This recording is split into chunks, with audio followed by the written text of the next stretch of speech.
of season 12. It's the final countdown. Exactly. That's the exact song that was in my head. Wow. Oh, hell. And we got some exciting news to tell you guys. So, let's go. Hit it. I can't do it. We'll do it live. Do it live. I'll write it and we'll do it live. Mister, will you please wake up, wake up, wake up, wake up, wake up?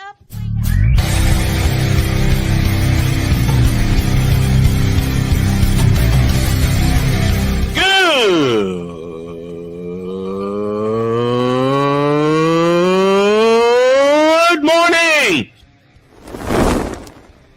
Snowman here to all you Brock Purdy and San Francisco 49er haters. Shut up. I got to thank you, Shane. I mean, whatever happened to the games where breaking 100 points was, I don't know, unusual?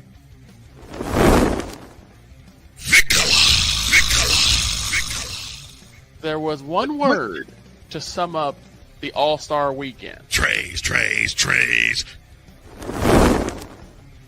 Cause we take this job so serious. Splash Brothers, yes. Ray Allen, replace him with Steve Kerr. Reggie Miller, yeah.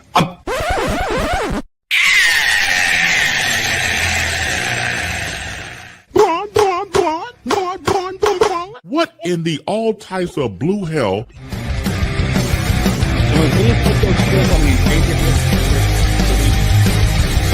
Oh yeah! Let's go. Season 13 is a-coming, folks, and it's coming fast. And it's going to be big. Oh my gosh, is it ever. Good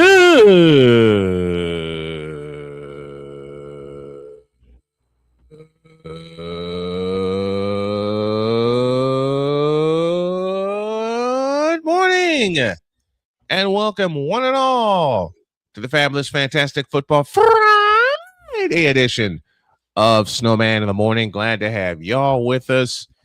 As I mentioned, the last 2 weeks of season 12, and I can't believe I'm saying that. Wild. I can't believe I'm saying that. It's wild considering all, I say it again, all the starts and stops, the beginnings, the ends. I actually, and you remember this, dog, I put the show on ice for 3 months while I was living in LaPorte, Indiana. I brought the curtain down, but the fire wouldn't go away. So right when I came back to Michigan City from my time in Jasper, Indiana, started back up again. Started back up again. That was 2017. Yeah, I remember that. Started back up in 2017. No one never considered the show on ice because I kept running replays of it to keep it alive, you know? Yeah. And here we are heading into season 13. Labor Day starts the 13th season of Snowman in the Morning, and it's going to be huge. More on that to come. More on that to come, absolutely. But for now, Passionate. Come after me. I'm a man. I'm 40. Unflinching. Let's go back to losing.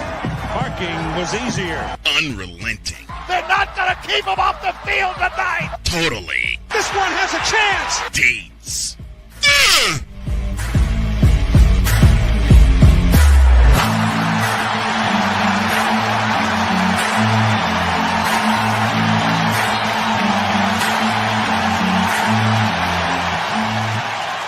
That's not just a murmur, that's a full-blown fibrillation. Chris Dietz is with us. Good morning, Dietz. How are you? Morning. What's up, fellas? What's going on, Deetsy? Oh, just the normal. Mm-hmm. But I'm glad Dog's here because I had the most Madden of Madden plays happen over the weekend. Like Let's I see it. just Let's said, hear it. more Madden logic. Let's hear it. May as well since it's a football Friday. Let's hear it. Let's hear it. All right. So there's 3 of them. So one of them just happened last night. So I haven't really had time to process it, but I'm listening. it is probably the funniest thing I've ever seen in my entire life. Okay. I'm listening. So I was returning a punt. Oh boy. And I'm returning the punt, and I see the guy in front of me get blocked to where he's getting knocked to the ground, right? Yeah. He's spinning around, and he hits the ground. He hits the ground enough to where the AI makes my punt returner jump over him. Okay? Now, I'm like, okay, the guy, he jumps over him because the guy's falling on the ground. Right. Yeah. Here's where it goes. Here's where it goes, Madden. Oh no. This guy, while he was on the ground, on his knees, was able to hit my punt returner so hard that it knocked my punt returner into the air and caused him to fumble the football. This all happened at the same time. He was knocked to the ground and still hit my guy so hard he flew in the air. BGS, help us here. What?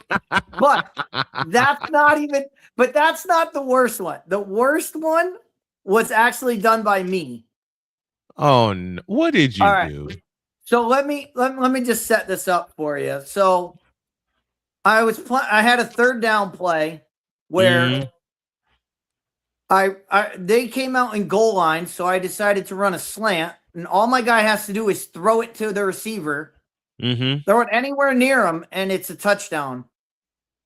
Well, okay, so you had the open slant route on the outside. Okay. Instead of throwing to the outside where the receiver is, the quarterback, for some reason, decided to throw it straight down the middle of the field where no one is. No. Oh no. So rightfully, I was pissed off.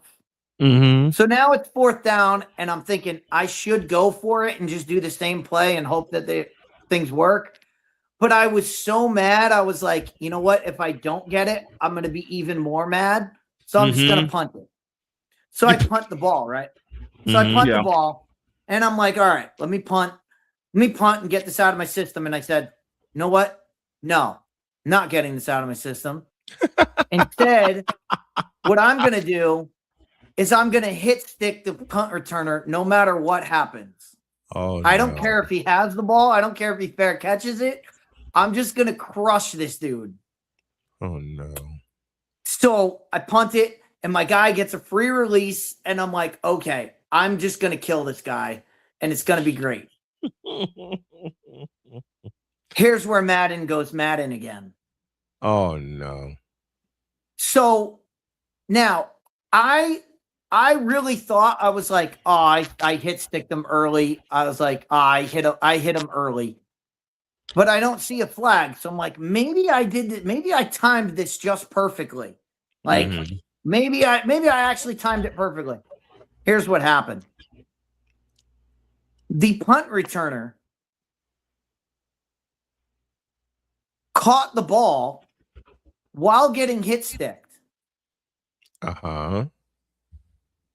Not only did he catch the ball, the punt returner was able to catch the ball and break a tackle at the same time. He was able to catch a punt and take a hit to the chest. Uh-huh. And not go down. And break and not go down. And not go down. And not have his chest cavity caved in. Like, I'm gonna do this. I'm gonna do this for the YouTube viewing public. Yes. I'll try to describe it for the radio. But the guy is literally looking up in the air, touching the ball like this, with his chin up, taking a helmet to the chest. Again, if anyone were able to do this in real life, they would be superhuman. Yes. Like, and this Okay, is hold up. Let me get this straight. This is why we bring this up. We bring this up not to. I mean, we bring it up because it's funny. It's absolutely hilarious. It's hilarious. But at it's the hilarious. same time, this is what breaks Madden. This is what breaks you from playing Madden. This is what breaks the immersion. Okay.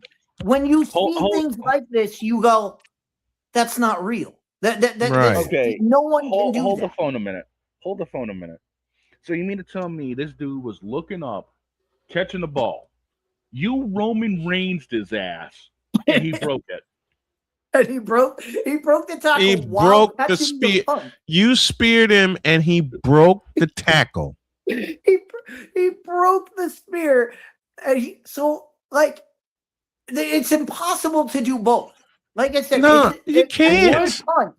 Catching a punt, you have to be up. Your hands have to be out. In order to break a tackle, you have to have your shoulder dipped down. Yeah. Your shoulders have to be down. There's no way to do all of these things at the same time while you're getting speared. Yet the game was locked into an animation of this guy's going to break the first tackle that comes, no matter what happened, no matter when it comes. It was locked into the animation, so no matter what happened, I was dying. I watched the replay for like 20 minutes straight of just this guy's catching the ball and breaking tackles. There's no way. No, if someone did this, they would be the greatest person ever created. As the master teacher says best. Now that's some bullshit. Exactly. And so to honor the late. So that happened. I mean, this is just things that happen. And again, we've talked about it, and people bring it up all the time. Why do you talk about video games? One, because it's funny, and two, because this is what video games are supposed to be. You're supposed to get some kind of like, oh, that could really happen. Yeah. There's no way this could happen. Ain't no way. Ain't no way. Let me add to that because I was playing MLB The Show last night. Oh, no. I was taking somebody on because, online features and all that. Yep. So we were playing at the Field of Dreams, okay? Mm-hmm. Make this make sense. I've got one inning, I had Andrew Jones at the plate. He hits 113 mile an hour, perfect line out. But line out? Line out. 113 mile an hour. But yet again, the next inning, I'm able to crush a slider that is 3 inches inside off the zone with Salvador Perez at 95 miles an hour. I'm able to crush that over the wall. How? Make that make sense. How? Just plain. I don't know. How? I turned on the thing apparently and got it over, but make it make sense where I'm able to hit a home run with Salvi on a slider that's 3 inches inside.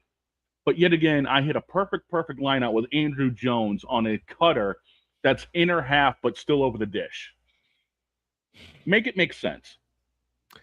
This is why my old ass sticks with the basics for video games. It's field of dreams, man. What else can you say? This is why Kevin Costner was throwing the ball.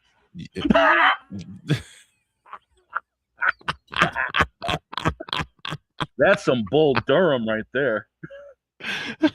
That's both of them. That's Field of Dreams and Bull Durham. Oh my gosh!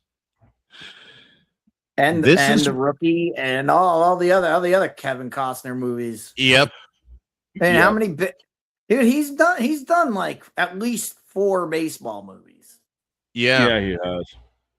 And not the same franchise. Not like Charlie Sheen doing Major League or whatever. Right. Like 4 completely different baseball movies. 4 completely different baseball movies. Yeah, pretty much.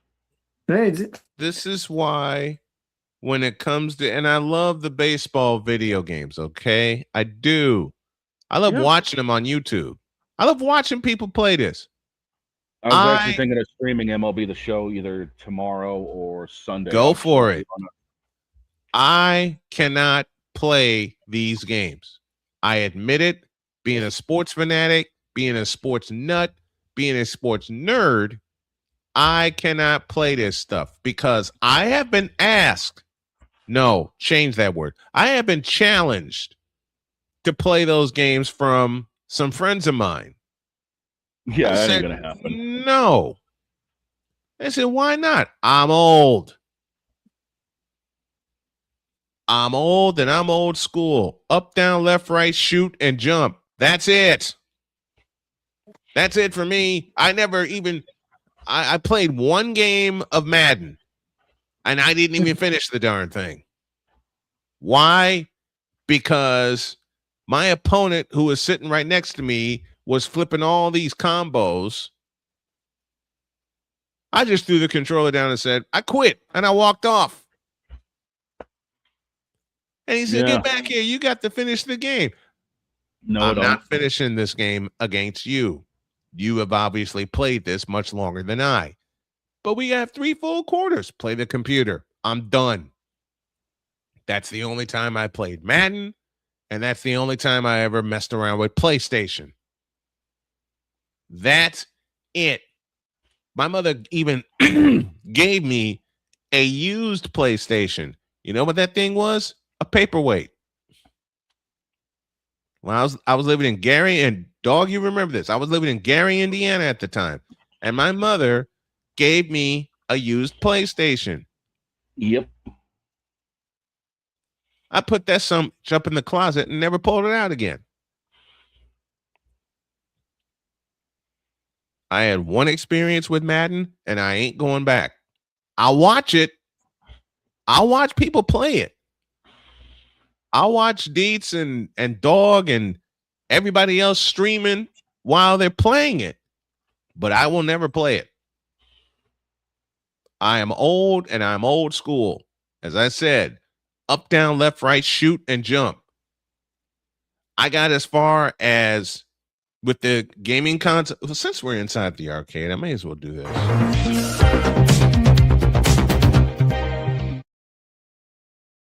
Since we're inside the arcade, I may as well do that. Anyone find Aaron Rodgers yet? He still has all our quarters. I think Mike Tomlin took half of them. 17 after the hour. We're pay for him. Yeah, 17 after the hour. We're inside the arcade, and I know we're due for a break because Jody's yelling at me in my ear. Hold on a minute, honey. I got to get this out, and she's laughing.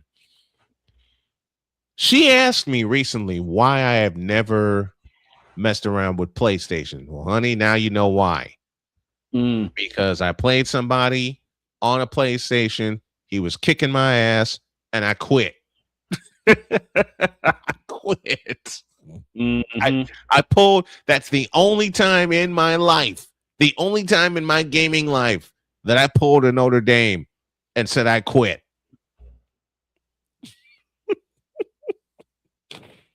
As far as consoles go, I got as far as Super Nintendo in the early 90s. Mm-hmm. And then I pulled another Notre Dame. I quit. Because my sister kept make this make sense. This make sense. I go away to school in 1990. I come back in 1991. There's a Super Nintendo in the family room. Yeah, it was popular back then. In the family room with the big old heavy television. Yeah, the big old brick. With the big old brick. Yeah. That was modern for 1991. Yeah, they had the big old tube and everything's recessed. Everything. And all that. Everything. Yeah. This is well before flat screens made its dominating appearance. The big fat brick in the family center. Super Nintendo next to it. I know. I get home from Northeast Missouri State. I see it, but I'm so exhausted from the train ride. I said, I'll play some of it tomorrow to get the school out of my head. Yeah.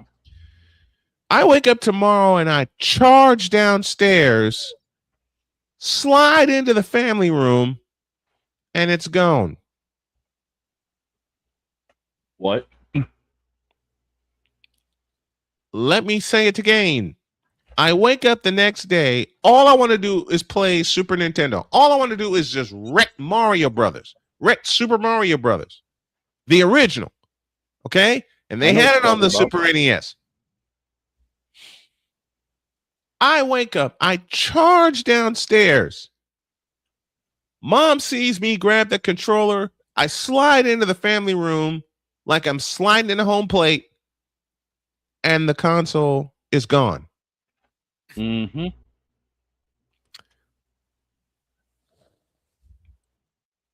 I look at my mother and I said, Mom, what happened? What happened?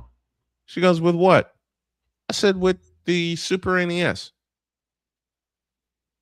My mother and my father gave me this look. They said nothing. And they nodded toward my sister's room. We had a fight. Oh, let's get it right, dude. It ain't just a fight. It's a fight. We had a fight. Needless to say, I got my time on the Super NES. Well, of course. While she was laying twisted like a pretzel. I threw the controller down. After I wrecked Super Mario and played Excite Bike. I remember those games. I went upstairs. And my dad followed me 5 minutes later and said, what did you do to your sister? Nothing. Then why is she crumpled on the floor? Before or after the full Nelson? Nice. My dad face palmed and went downstairs. Yep. That's us inside the arcade.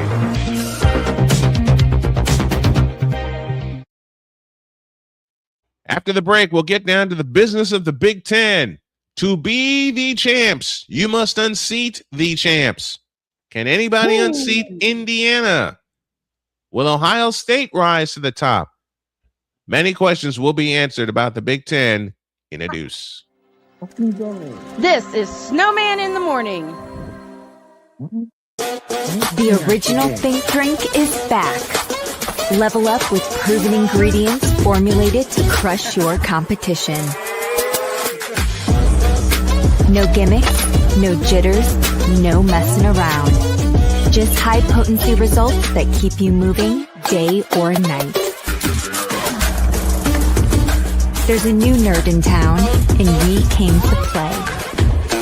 Nerd Focus. Smarter than energy. Here's an important message from the Diabetes Solution Center. Do you like pricking your fingers to test your blood sugar levels? No one does, but it's important to maintain your health. And now, by wearing a small remote device called a continuous glucose monitor, or CGM, you don't need to prick your fingers anymore. It's easy to use and helps you make more accurate diabetes treatment decisions. If you are testing your blood sugar 3 or more times daily, injecting insulin, or using an insulin pump, call the Diabetes Solution Center right now. And if you have Medicare or most major insurance coverage, you may be able to get a new CGM at little to no out-of-pocket cost. Shipping is free and will even bill your insurance company for you. If you are testing your blood sugar 3 or more times daily, injecting insulin, or using an insulin pump, call the Diabetes Solution Center right now to learn how to end the painful finger sticks and get your own continuous glucose monitor, or CGM, at little to no out-of-pocket cost.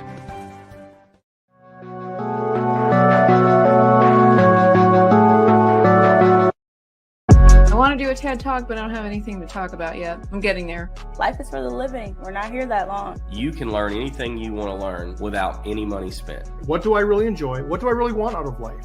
I am your host, WIZE. Are you in a life holding pattern? Well, this is for you. Welcome to the Stuck in My Mind podcast. Live every Monday, Tuesday, and Wednesday at 4 p.m. Central.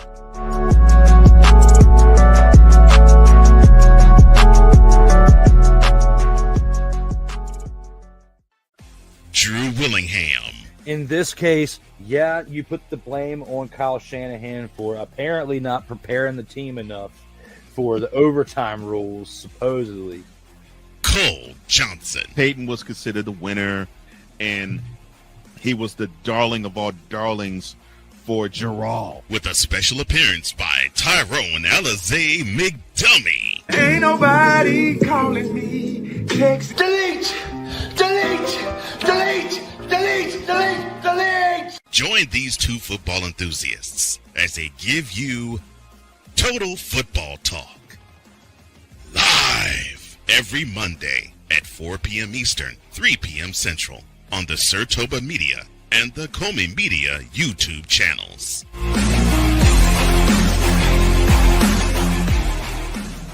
Cause we take this job so serious. I'm sorry, what are these things called? Spices? Spices, thank you. My brain went bleh. What in the all types of blue hell? This is Snowman in the Morning.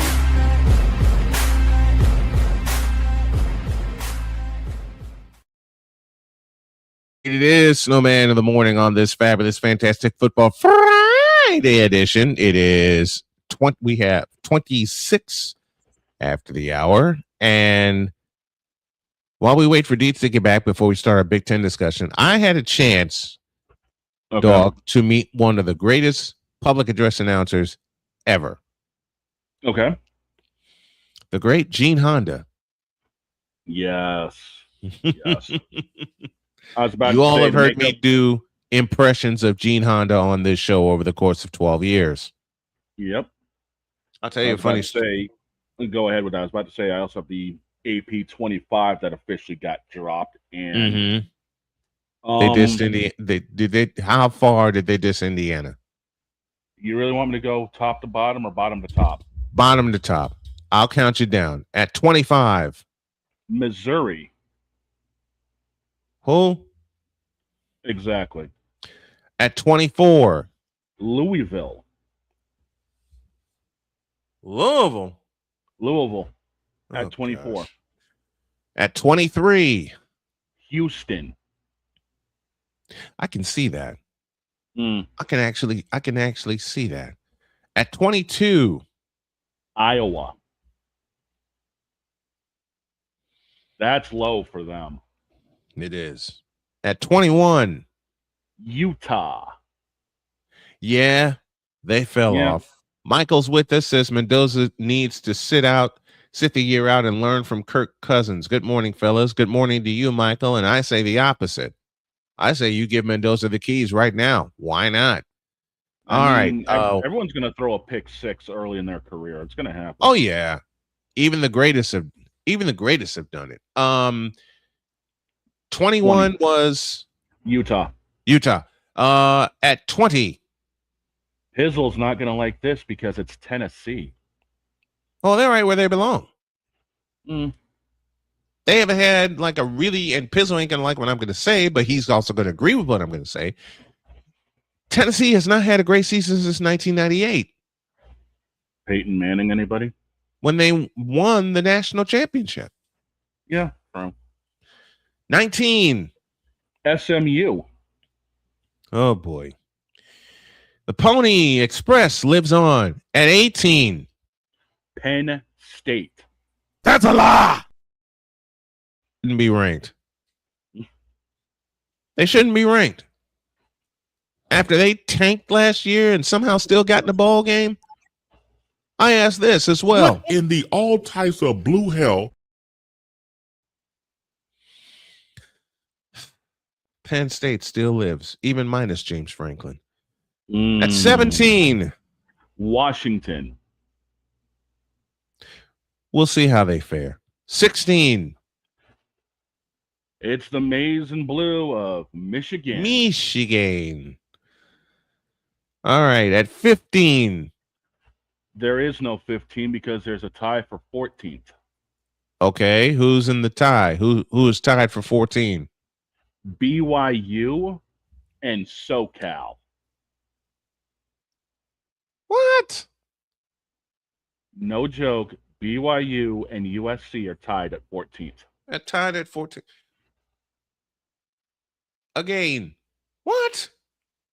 Well, what have we said already enough this morning? Make that make sense. Make that make sense. Yeah. Make that make sense, folks. All right. At 13. Alabama. Get the ever-loving. I'm not joking. Alabama. No swearing. 13. No swearing. I'm reading the rule up here that my wife wrote. No swearing. Okay. At But 12. ain't that just a, I know. At 12, Texas Tech.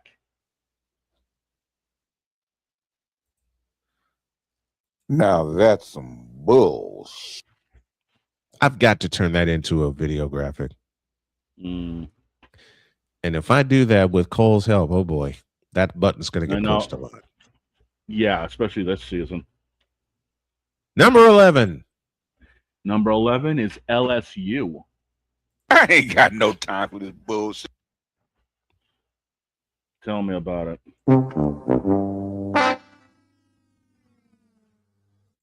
Finally found that button. All right, here we go. Into the. It took me 3 days to find that button. Nice. In its clear form. Form. Okay. Here we go into the top 10. At number 10. Oklahoma. Do you see where the bias is with the NCAA right now? SEC. Yeah. Okay. Completely underneath Big Ten, because the next 9, you're going to see a very heavy Big Ten involvement. All right, here we go. Oklahoma Number at 10. At number 9. Ole Miss. I can see that. Yeah. As far as they went, as far as they got to the semifinal, I can see that. And they have Trinidad Chambliss returning this year. Number 8. Texas A&M. Oh, hell no.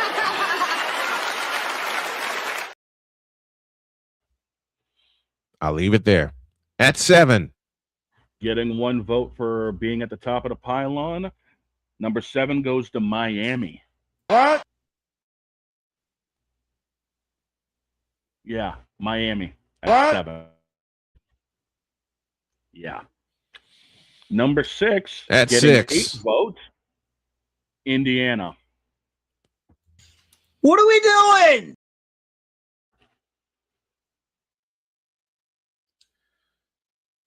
You mean to tell me the reigning that champion, the reigning and defending national champion Indiana Hoosiers, who ran the table last year, beat Ohio State, Alabama, Oregon, and Miami, beginning with the Big Ten championship, and they're only at number 6? What? Yep. Chris, What in the all types of blue hell? You know, Dietz said something when I first had Dietz on, and we ripped apart the top 25 for the very first time. And this is after me begging him not to get me kicked out of Starbucks because I was laughing so hard. I now understand, Dietz, 9 years later, why you don't do a top 25. I was about to say, you ain't even heard the top 5. Hold on. Because this top 25, all I got to say is, now that's some bullshit. Because how do you rank the reigning national champions below number 1? How? Like I said, you ain't even heard my top 5. You ain't even heard the top 5 yet. Okay. Well, I can say the line that almost got you kicked out of Starbucks. When we were talking about the top 25, and you said, what do you make of the top 25? I said, it'll make good toilet paper. Well, trust me, that's top 25 right there. That's all. It gets all the top 25. I remember that. That's the exact line that had me laughing so hard I was crying and begging him not to get me kicked out of Starbucks, because that's one of those lines that came out of absolutely nowhere when we first teamed up. It's total garbage. A top 25, And that's why I don't do a top 25, and I won't do a I don't do a top tier list until I usually wait until at least week 5 when I've seen every team at least 3 times. When I've seen the teams at least the bulk of them at least twice at minimum. Yeah, because we do. How do you rank again? How do you rank Indy? I mean, you say Indiana's at 6. Okay, they ranked Indiana at 6. I would guarantee the reasoning is, well, they lost Mendoza, they lost Cooper, they lost Kalen Black. They lost a lot. They have a lot of turnover on defense, and we don't. And the pollsters don't trust the Indiana recruiting, and it's like, okay, they lost. Yes, they lost Fernando Mendoza. They replaced him with Josh Hoover. They replaced him with a guy 2 years ago who led the NCAA in passing yards. So, well, I mean, it's not like they're bringing in some freshman kid who's 18 years old and just coming out of high school. They're bringing a kid who's played 3 years at TCU under Sonny Dykes. And Indiana's a very pass-heavy offense. Yep. I mean, this is what we got, and then they lost Amari Cooper. Okay, they got Charlie Becker. They're replacing him with Charlie Becker. They got Charlie Becker, probably the biggest catch of the year against Alabama. Had another huge catch in the national championship game. Like 2 of them. All this guy does is make big catches. He had one against Ohio State. Check that. He had 2 against Ohio State, which kept the clock running after Ohio State missed a field goal wide left. He had a big catch against Alabama, which was the first touchdown of the game. He had 2 more against Oregon, and then y'all know what he did against Miami. He had like 170 yards against Penn State when nobody else was catching the ball. So it's not like they're just replacing Cooper with a better version of Charlie Becker next year. Indiana is going to be okay. They're going to be fine. Indiana's going to be fine. I was about to say, are you ready to be pissed off with the top 5? Because let's have it. This is absurd. Okay, Number 5, Texas. This is filth. At 4. The Golden Domes themselves, Notre Dame. I quit. That is blasphemous. That is blasphemous. How dare you? How dare you say such a thing? Notre Dame. Nope. How the hell? Okay, keep going. Number 3, Georgia. Makes sense. I can see it. That makes more because they got sense than any of these other teams. Yeah. Georgia at 3 makes sense because they tangled with Ole Miss 3 different times. Twice. I beg your pardon. Twice. At once 2. Once in the hedges and once in the Superdome during the playoff. Okay. At 2. Oregon. Yep. Which means number 1 getting 40 is Oregon, and I already know who number 1 is. Getting 40 votes for number 1 themselves. The horseshoe. The horseshoe. State Buckeyes. You are at full. What do you notice? What do you notice about the top? What do you notice about the top 5 teams? Big 10 heavy. Just go through it. Ohio State. Super Saiyan's coming back. Oregon. Dante Moore came back. Gunnar Stockton at Georgia. Gunnar Stockton. And Notre Dame has Carr. They have Carr coming back. CJ Carr. Basically freshman of the year last year. And so Texas they're expecting him to and then Texas has career. And then Texas has Arch. Number 5 has Arch. So that's what this poll tells you is, hey, these guys had quarterbacks last year, and they have the same quarterback coming back. That's all this poll tells you.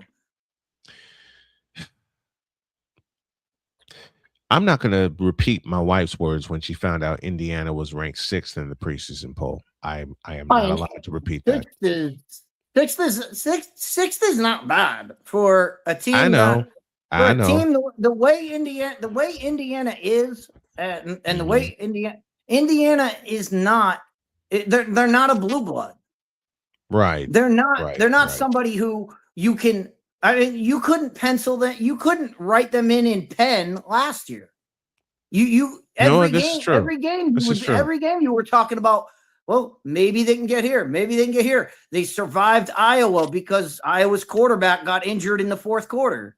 Mm-hmm. I mean, there were times where Indiana was questioned last year. So it makes sense that the lifelong people that do the polls, if you watch the polls, anytime there's a breakout team, they're going to fall. They're going to fall the next year because they don't believe in them. Now, if Indiana goes out, has a great season this year, then people will start to go, well, it's Cignetti. Cignetti's the one, so we're going to believe in him. But right now, the pollsters, they believe in tried and true. Ohio State, Oregon, Texas, Georgia, Notre Dame. I mean, Notre Dame. These are what drive college football, and that's all the poll.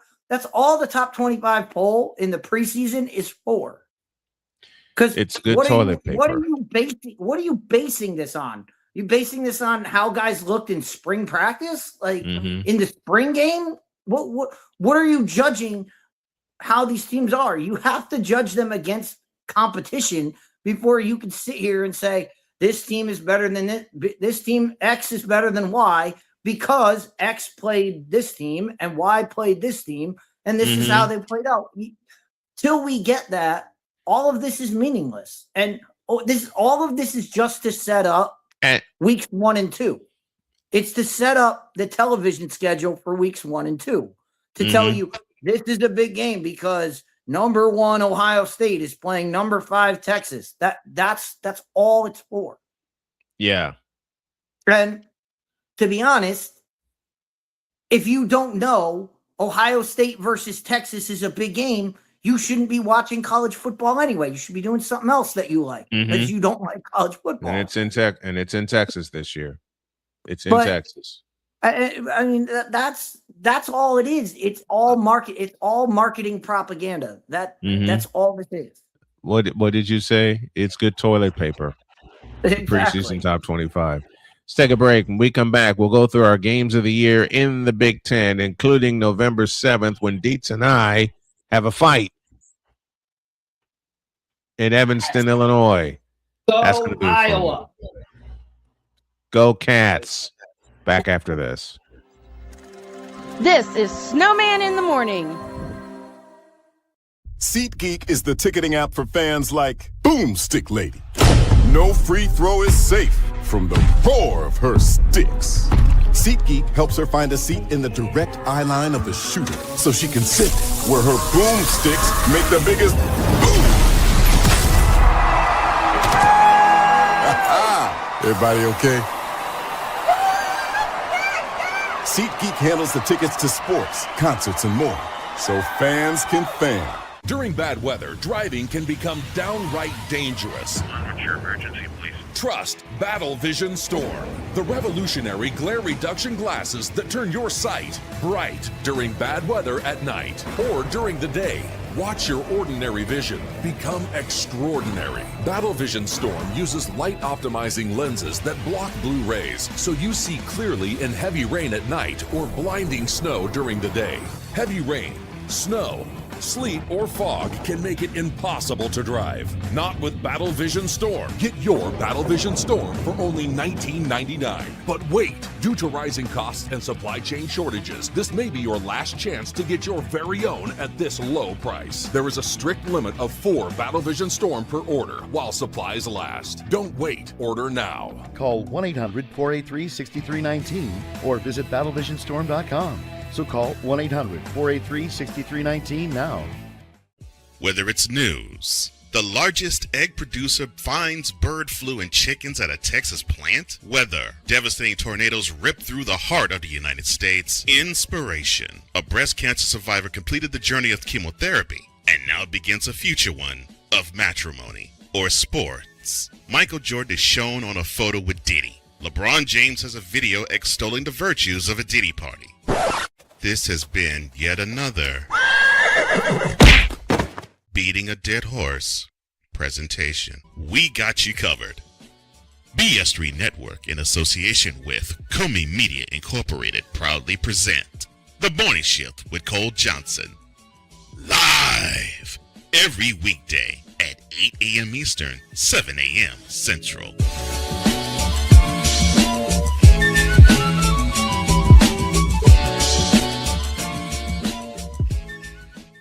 Here's an important message from the Diabetes Solution Center. Do you like pricking your fingers to test your blood sugar levels? No one does, but it's important to maintain your health. And now, by wearing a small remote device called a continuous glucose monitor, or CGM, you don't need to prick your fingers anymore. It's easy to use and helps you make more accurate diabetes treatment decisions. If you are testing your blood sugar 3 or more times daily, injecting insulin, or using an insulin pump, call the Diabetes Solution Center right now. And if you have Medicare or most major insurance coverage, you may be able to get a new CGM at little to no out-of-pocket cost. Shipping is free, and we'll even bill your insurance company for you. If you are testing your blood sugar 3 or more times daily, injecting insulin, or using an insulin pump, call the Diabetes Solution Center right now to learn how to end the painful finger sticks and get your own continuous glucose monitor, or CGM, at little to no out-of-pocket cost.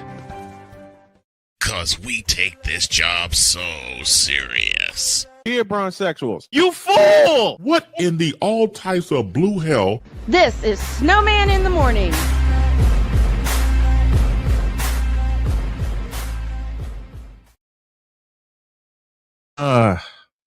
We say in the Big Ten as we are at 47 past the hour. 11:05 will bring us a very special guest by the name of Charles Wallert, the singer's producer.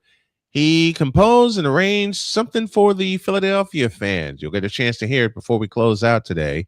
And then at the bottom of hour 2, of course, is the lovely Deb Whitkus. And then Allison Moran will take over hour 3. All right. Okay. So we're looking at the games of the year in the Big Ten, and we know what week 2 is. Ohio Week State and 1, Texas. Yeah.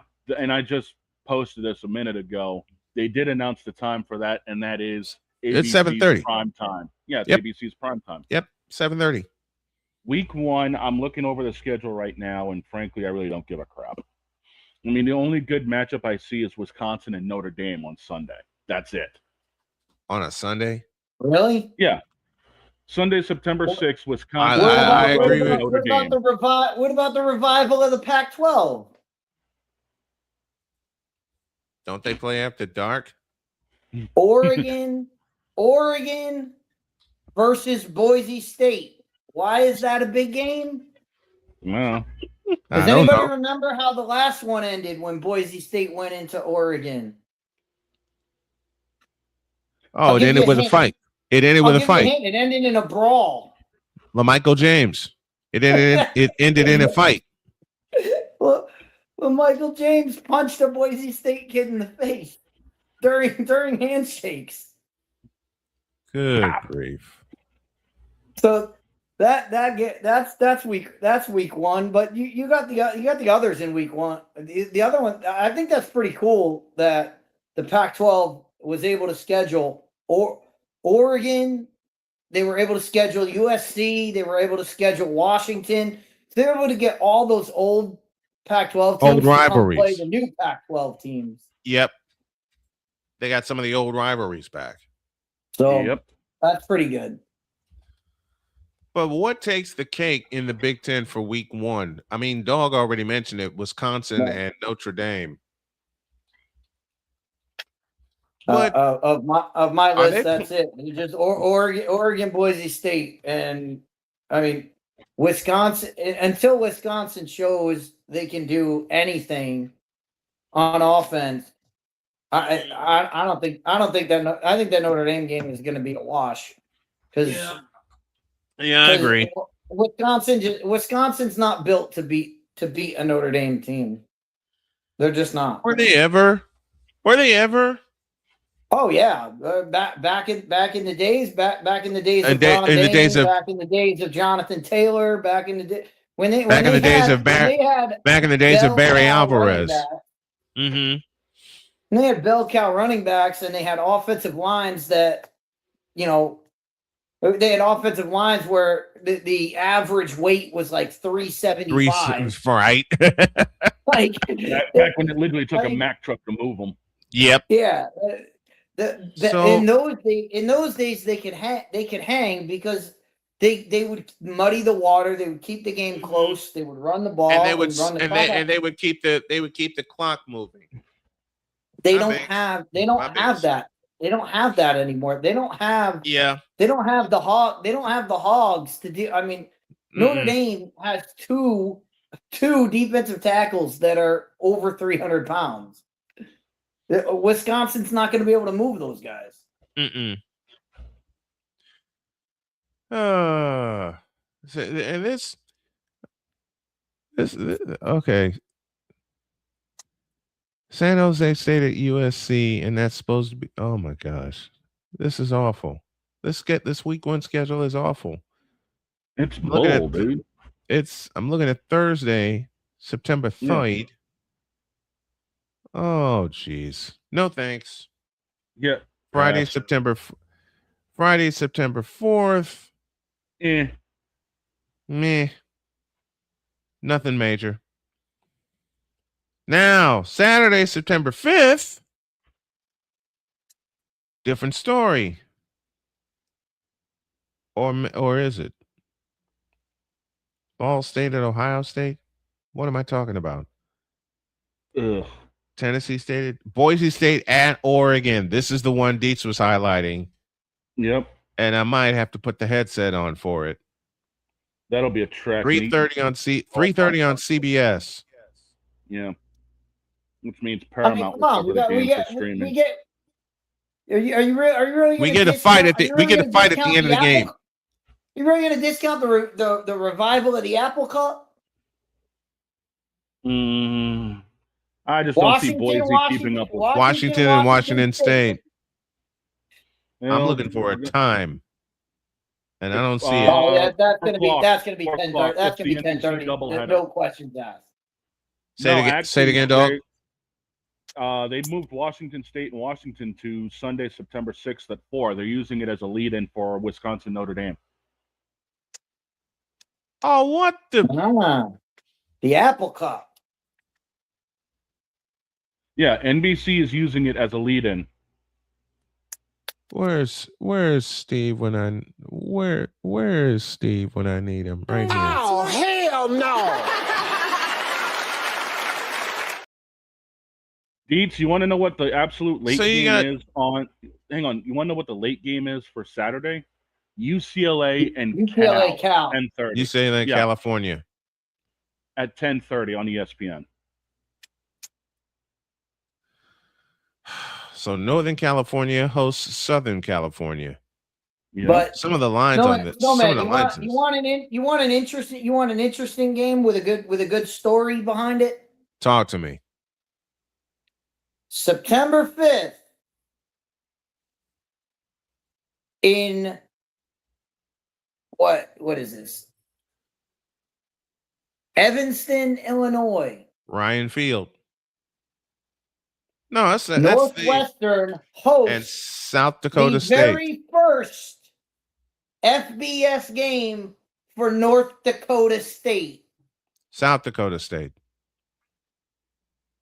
It's the Jackrabbits. South Dakota State. It's South Dakota State. I was like, that is a good one. That's South Dakota State, and it's a late game. It's an 8:00 game, which means they're gonna move. And I know the area because Ryan Field is not ready yet. They're gonna move all the temporary lights that they can over to Northwestern Medicine Field at Martin Stadium, and they're gonna bring in more temporary seating, which is how they handled it the last 2 years, which means I may have to get my friend Dave Ennett on the line. How about we get in because we have the big dog here. How about we get the big dog versus Larry Bird on the basketball court? when Purdue faces Indiana State. Purdue and Indiana State. Instead of playing football, they should just do Glenn Robinson versus Larry Bird 1-on-1. There we go. Be a better matchup. That'd be better viewing. It would. Yes, it would. Yes, it would. It absolutely would. You know, the crazy thing is, boss, you're talking about some of the lines on these games. I'm looking at this right now, and I'm shaking my head because some of these are absolutely atrocious. Since we got Pizzle in the chat, 20th ranked Tennessee hosts Furman. Do y'all want to know the spread in that game? 46 and a half. I'm Tennessee. surprised they even put one. I'm surprised too. Okay. OSU versus Ball. OSU is favored by 50.5. I see it. And the over-under was set at 56.5. I mean, bro. So Ohio State leads 56-0 at the half and then puts the reserves in. They lead 56. They lead 56-0 after one. What are you talking about? Yeah. Looking at some of the earlier games as the big games start on the 29th in Ireland with North Carolina and TCU. But Banks, what are you doing? Yeah. Some of these are just USC favored by 38.5 over San Jose State. What? I'm not surprised. Florida State favored by 31.5 over New Mexico State. Again, I'm not surprised. Even September 3rd, even Rutgers is a double-digit favorite. Well, they're playing UMass. Dude. Yeah, UCF exactly. over. They're playing the worst. They're program playing Massachusetts. UCF. Yeah, that's bad. Dude, Minnesota is favored by 43 over EIU.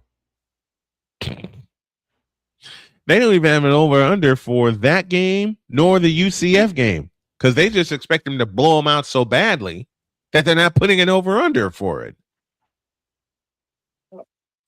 There's no reason to. Even,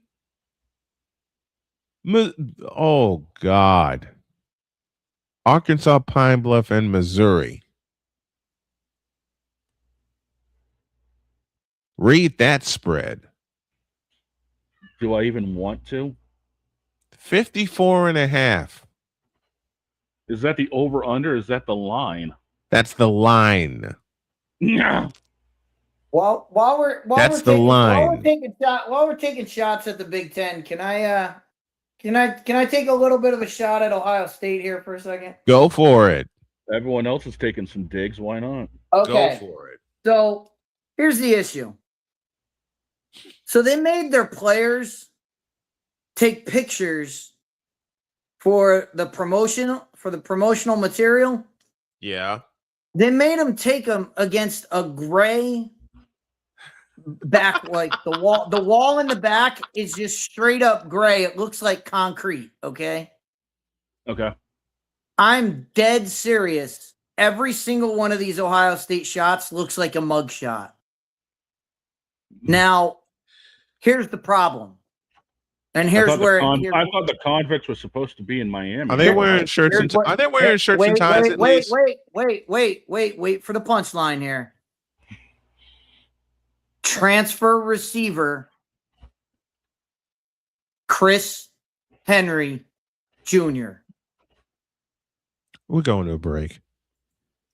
I'm gonna leave it right there. That's the punchline. You can't make this stuff. You can't make this up. The first time I saw it, I was You like, really "What is that?" And then can't. I saw the name, and I was like, "Oh my!" And I was like, "Oh God." Yep. Oh, You can't make this up. All right, we got a break, and we got the singer's producer Charles Waller due after the break and after the ID. Hour 2 coming up. This is Snowman in the Morning. Back in the deuce. Help us. This is Snowman in the Morning. Here's an important message from the Diabetes Solution Center. Do you like pricking your fingers to test your blood sugar levels? No one does, but it's important to maintain your health. And now, by wearing a small remote device called a continuous glucose monitor, or CGM, you don't need to prick your fingers anymore. It's easy to use and helps you make more accurate diabetes treatment decisions. If you are testing your blood sugar 3 or more times daily, injecting insulin, or using an insulin pump, call the Diabetes Solution Center right now. And if you have Medicare or most major insurance coverage, you may be able to get a new CGM at little to no out-of-pocket cost. Shipping is free, and we'll even bill your insurance company for you. If you are testing your blood sugar 3 or more times daily, injecting insulin, or using an insulin pump, call the Diabetes Solution Center right now to learn how to end the painful finger sticks and get your own continuous glucose monitor, or CGM, at little to no out-of-pocket cost.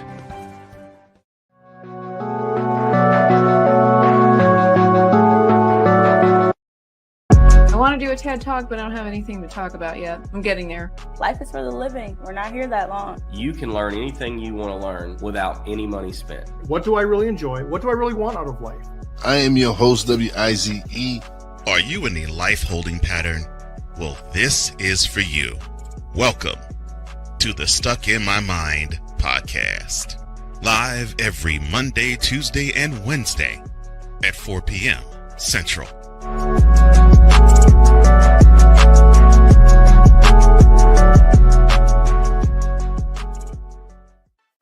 Drew Willingham. In this case, yeah, you put the blame on Kyle Shanahan for apparently not preparing the team enough for the overtime rules, supposedly.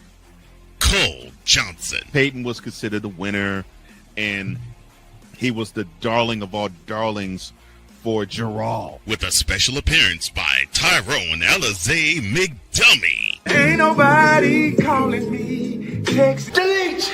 Delete! Delete! Delete! Delete! Delete! Join these two football enthusiasts as they give you total football talk. Live every Monday at 4 p.m. Eastern, 3 p.m. Central on the Sertoba Media and the Comey Media YouTube channels.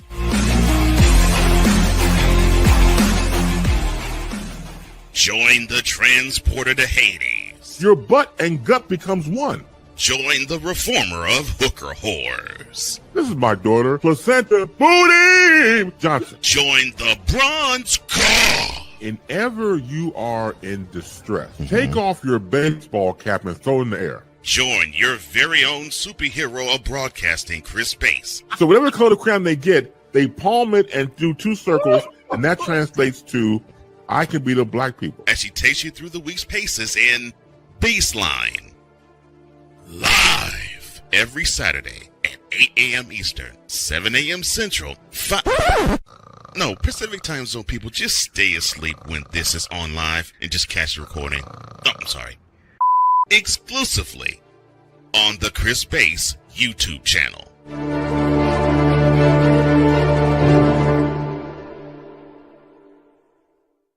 Cause we take this job so serious. I'm on Alarm Island. Give me them cocks!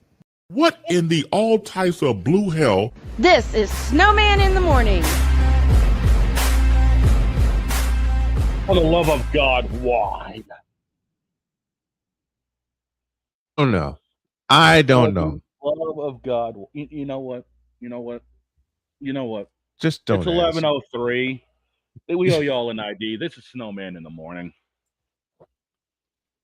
You're listening to WQVZ, 1700 AM Mission Radio. You're listening to WJKS-DB, your Hoosier Sports Home and Indiana Sports Hub play-by-play voice. Broadcasting live in your region, across our nation, and around the world. This is Snowman Multimedia. I'm on Alarm Island. What's that? You, sir, are at fault. Hemorrhoid. Lebron. Hemorrhoid. Ball goes Benton, Caleb Williams. Give me them cocks! It's really, in the end, basically a skill issue. And Father O'Shaughnessy needs to go to hell. Now get out of my face, you thirsty bitches. Dear God, I feel bad for the one that's coming in, hearing all of that, and the first time he gets to hear anything I say, is stuff so far out of pocket.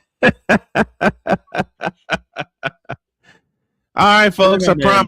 I promised you someone special. This man has been very special to me, a very special friend. He wrote and produced the Philly fan anthem. He has been on the show before, and I'm glad to have him back. Please help me welcome the wonderful Charles Wallards. Good morning, Charles. How you be, my friend? Good morning, Brian. How are you, and how are all your wonderful fans out there? And I want to congratulate you. I saw today 31 seasons. Bravo, my brother. That's Thank you. fabulous. Keep going. Thank you. Thank you. This will indeed be my 31st year doing broadcasting. And I got to shout the man out who gave me a chance, in John Kalidas, back in Chicago at Chicago State University, when he heard me do an impression of Jim Durham. And he pulled me into his office and says, I'm going to take a chance on you. So that's how my career started. But you, my friend, you composed a wonderful anthem for the Philly fans. I've been playing it on loop since you sent it to me. What brought that on? How'd you do that? Well, somebody in Philly was aware of my accomplishments because I've always been tied musically to Philly, even though I'm from New York. The sound of Philadelphia, when my buddy Ronnie Gamar, I first started producing him, the Gamble Huff sound. And of course, football has been in my background. And I came at a crossroads, and here I am now getting to do football and music. So what happened, they brought me this guy, actually, he brought some lyrics and some demo and some AI stuff, which couldn't be used at all. So I changed it around, and I gave him some credit for the few things he did, and went in and got the greatest musicians I could for this particular project. And it took me 6 months to do. I mean, I've done 2 albums in that time, or at least one. But I wanted to make this special, not just a little chant. Excuse me. I wanted to make this a recording. And the wonderful Joe Sarasana was singing lead, and he's got a documentary coming out called Not to Be a Rock Star. Amazing story. We used the great arranger Joseph Joubert, wonderful Daryl Tukes, Nikki Richards, Bashiri Johnson, my man, who's done all my percussion forever, and wonderful Hanan Rubenstein, who I mentored as a young man, who's a great guitar player and also engineered the session. And of course, tying it to Philadelphia, the one and only Benny Marsala, the poster boy man for Philadelphia and music. So we put it together, and as you're doing it, Brian, as you know, when you're in the middle of a project, you're just doing it, you follow your instincts. And after we were playing back on the mix, everybody was going completely crazy, and it took me a while to get that back. I knew we had it, but the impact of the magnitude of what we did, then finally, is just catching up with me. And like I said, I've played it. I'm going to play part of it to close the show today, but I've played it on loop since I heard it, and it's wonderful. It is absolutely fantastic. Great job, my friend, to not only you, but the band who helped you put it together, the amazing band September in the Park. Tell me about those guys. Well, they're going to be doing the actual music video of it. These guys, folks, if you want to be thoroughly entertained, I've been in this business a long time. I've been blessed to work with great people like George Benson, Dionne Warwick, The Main Ingredient, O.C. Smith. And these guys, I mean, it's just amazing. They do it all. Every genre you could imagine, everything great. And matter of fact, they just recorded my song, which is getting a tremendous response. So my man Glenn Carvin, who kind of runs the show there, we really hit it off great. We're doing things together. So they're going to do up and coming the Philly anthem. So we'll have a visual of it as well, which should be a whole lot of fun. Oh, and man, I there can't is some wait. other connections. We're a real football family, my my oldest daughter is a Cowboy fan. My son-in-law is a Giant fan. My youngest daughter she's is a an good, Eagle she's fan. a good lady. My grandson is a Giant she's a good fan. person. Oh, right. Now, wait a minute. Now she convinced my 10-year-old granddaughter to be an Eagles fan. So we do have that connection. And then with you can imagine some interesting Sundays. Thanksgiving, it's really wild at my house. So we do have I have such good I have such good fans there. And one thing I really want to impress about the world and people and the wonderful cover, Jill Reitzma, who does my covers. I said, Jill, let's embody what Philly is, and she put that great cover together of all Yeah. people. So it's beyond just Philadelphia. It's where we all need to be. All races, creeds, colors, religions, young, old, whatever. They unite behind that team in a wonderful, passionate way, and that's how we all should connect on this planet to life because we're all from one source. Yeah. That's how I feel, and that's how I've always felt in my life growing up. That's how I've always felt. You connect with everybody. You exude it. Yes, absolutely. And we do some good philanthropic works, creators' rights movement. Now, do you know that after a while, your copyright expires? So if you write a song, it's like they made it 70 years after you passed. Now, they don't take away your artwork. They don't take away your property. You leave that to your heirs. So Mark Goldstein and Kim Weeks, and I'm involved as the director liaison with the entertainment industry. We're doing some wonderful things with that creators' rights movement to get them to change that legislation. And another thing I'm involved with, IUTA for the Arts, where we give scholarships to young artists. Jimmy Taratudio, my man.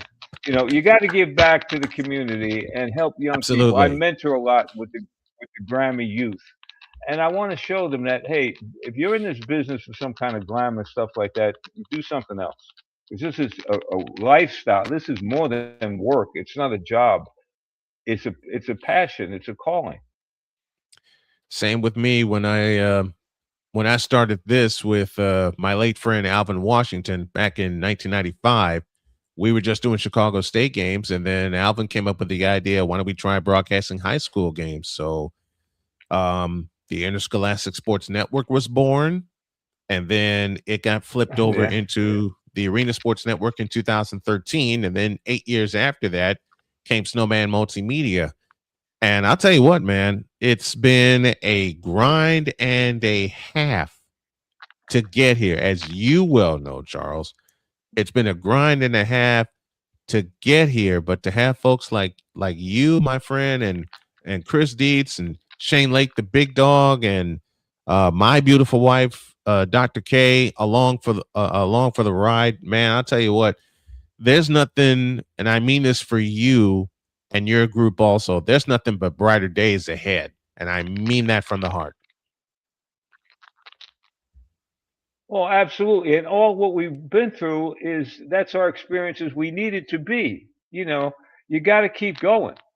I have a very special person that reminded me with something that they put in their communication that said there's always a way. And it's true, you know, and you gotta keep going. And we connect through the music. And wow, well, to be with sports, and Brian, you know my background. I worked for the Giants as a kid, and of course, you know my relationship with the Jets, what you could talk about. And with Broadway Joe and those guys. my man. Till this day, my dear, wonderful friend. Oh, by the way, it so happens as Hanan and I were finishing the mix in the studio, just finished. We're at the board. The phone rings. It's Joe, and I put him on speaker, and you know, so a lot of people ask me, "What does your buddy feel about the Eagles?" I said, "Well, you know, their colors are green and white. What can I say?" But he's real happy because he's a Pennsylvania guy, you know, so he grew up in Pennsylvania. But he's a big supporter of my music and always has been. And we are here as well, my friend. Like I said, y'all need to hear part of that anthem. I will play it to help close out the show today. And man, you have an open invitation to jump on with us, whether to talk music, whether to talk football. I mean, you have an open invitation. This is Charles Waller, the singer's producer, joining us here on this Friday edition of Snowman in the Morning. In the region, across the nation, and around the world, no matter what fan you are, you need to be a fan of this man right here. The replay will come out right after the show, so I'll make sure your segment gets circulated to everyone. Jillian Rietzma, I think I pronounced that right, says, "Love you, Charles Waller." So we know the fan club's going to be coming in, but Charles, you're absolutely fantastic. You're a wonderful friend. I love you dearly, and thanks for hopping on the show today. I truly appreciate you, my friend. I truly do. Anytime, and 31 more plus on your fantastic show, Football and Thank Music. you. We're here. God bless you. God Take bless care. you. Thank you, Charles. Thank you, Charles. Thank you. Was that not cool? Yeah, it was. You want to know the coolest part? What's that? He's got all these family members. He's got Giants fans. He's got Giants, Cowboys fans. Cowboys, He's got Eagles fans. Notice, no Commanders fans, no Redskins fans. None of that in there. Well, I bet you the next time. Wait a minute. Wait a minute. I bet you the next time I bet you the next time he comes on, he'll find a couple of Redskins fans. I bet you that. Listen, if anybody that I know personally can connect music and sports, we just talk to him. The podcast will be out after the show. And Jillian, thank you so very much. It is Rietzma. I just remember a tight end by the name of Jay Reamersma who played. I think he played at Michigan and he played in the NFL, and that kind of connection with the name pronunciation was there. We're going to talk some more football. Thank you to the great Charles Waller for stopping by. We're due a break, and when we come back, we got more football stuff to talk about. Boise State and Oregon again? Oh boy. Back in the deuce. Let's not. This is Snowman in the Morning. The original Think Drink is back. Level up with proven ingredients formulated to crush your competition. No gimmicks, no jitters, no messing around. Just high potency results that keep you moving day or night. There's a new nerd in town, and we came to play. Nerd Focus. Smarter than energy. Here's an important message from the Diabetes Solution Center. Do you like pricking your fingers to test your blood sugar levels? No one does, but it's important to maintain your health. And now, by wearing a small remote device called a continuous glucose monitor, or CGM, you don't need to prick your fingers anymore. It's easy to use and helps you make more accurate diabetes treatment decisions. If you are testing your blood sugar 3 or more times daily, injecting insulin, or using an insulin pump, call the Diabetes Solution Center right now. And if you have Medicare or most major insurance coverage, you may be able to get a new CGM at little to no out-of-pocket cost. Shipping is free, and we'll even bill your insurance company for you. If you are testing your blood sugar 3 or more times daily, injecting insulin, or using an insulin pump, call the Diabetes Solution Center right now to learn how to end the painful finger sticks and get your own continuous glucose monitor, or CGM, at little to no out-of-pocket cost.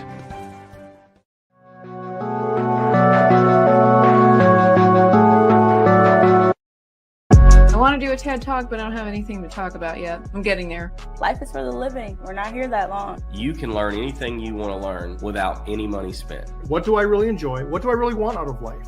I am your host, WIZE. Are you in a life-holding pattern? Well, this is for you. Welcome to the Stuck in My Mind podcast. Live every Monday, Tuesday, and Wednesday at 4 p.m. Central.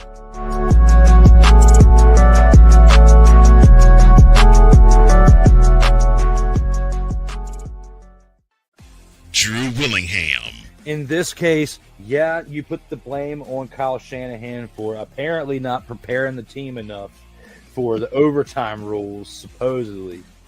Cole Johnson. Peyton was considered the winner, and he was the darling of all darlings for Gerald. With a special appearance by Tyrone Alizé McDummy. Ain't nobody calling me. Text. Delete. Join these two football enthusiasts as they give you Total Football Talk.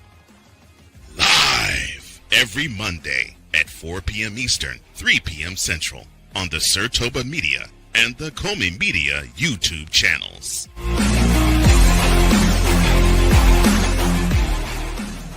Cause we take this job so serious. I'm sorry, you're what are these things called? Spices. Spices, thank you. My brain went bleh. What in the all types of blue hell? This is Snowman in the Morning.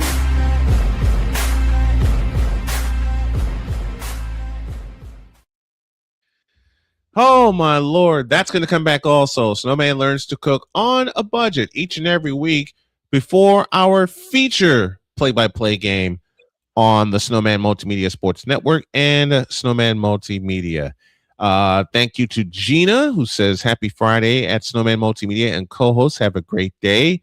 And to use my Gene Honda voice, Jillian Reitsma joins us as well when we had Charles Wallard on. And right on cue, and Deets, I blame you for this. You had to open your whole mouth and say, notice, no Commanders / Redskins fans. As soon as we went to break, Charles shot me a message saying, in-laws are Commanders fans.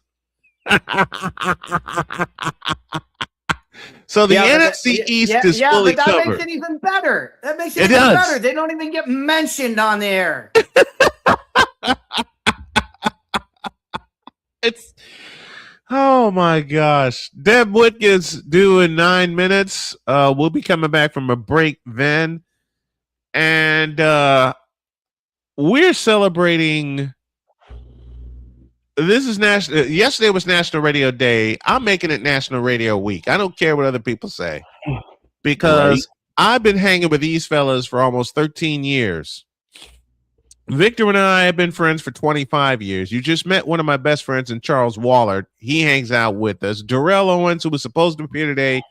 We got our schedules mixed up. You'll see him in an episode of Mike to Mike very soon. And I may as well go ahead and let the cat out of the bag. There is a fellow in Chicago by the name of Jonathan Hood, who is an ESPN radio host along with my other good friend, David Kaplan. Yep. And he has something called Under the Hood with Jonathan Hood. Well, I got an email from that young man, and it reads as follows. Dear Brian, thank you. Got to do it right. Got to do it right. It reads, as I said, I got an email from one Jonathan Hood who asked me, did I let the cat out of the bag yet? And my answer is no. We're still hammering out logistics, but the letter reads as follows. Quote. I would like to personally thank you for agreeing to become a part of Under the Hood with Jonathan Hood. It is my pleasure to officially welcome you to our team. We sincerely appreciate your willingness to share your knowledge, perspective, and unique voice with our audience. Now, listen to this. Beginning September 8th, Under the Hood with Jonathan Hood is proud to partner with Snowman in the Morning as an official affiliate program of our channel.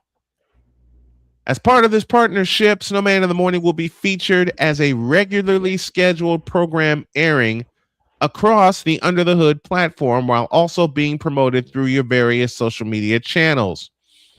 We believe this partnership represents an exciting opportunity to expand our reach, provide compelling sports content to our viewers, and strengthen both of our brands. We are confident that your experience, insight, and passion for sports will make Snowman in the Morning an outstanding addition to the Under the Hood family. Thank you again for your trust and partnership. We look forward to building something special together and welcoming your audience to Under the Hood with Jonathan Hood.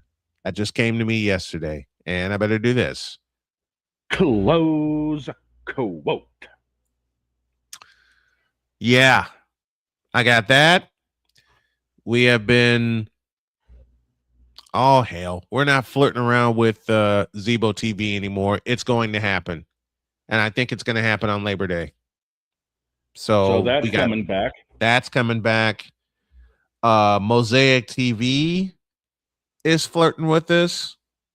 I've got 5 internet radio stations that are going to be launched Labor Day week. JKS is relaunching. You've also got those other 12 we were talking about. Yep, we got the Sports Nuts Network headed by my good buddy Brandon Keeler, and we got Tiger Nation 95.5 KFCE in Terrell, Texas, coming aboard. We're gonna be busy. Wait, which Tigers Nation are we talking about? The Tigers down in Terrell, Texas. Jillian says, "How awesome! Congratulations! Thank you, Jillian. This has been years of work, my friends. Years and years of work. This has been all the stops and the starts, the people we've had on the show, and to some of the people that we've lost during the airing of the show.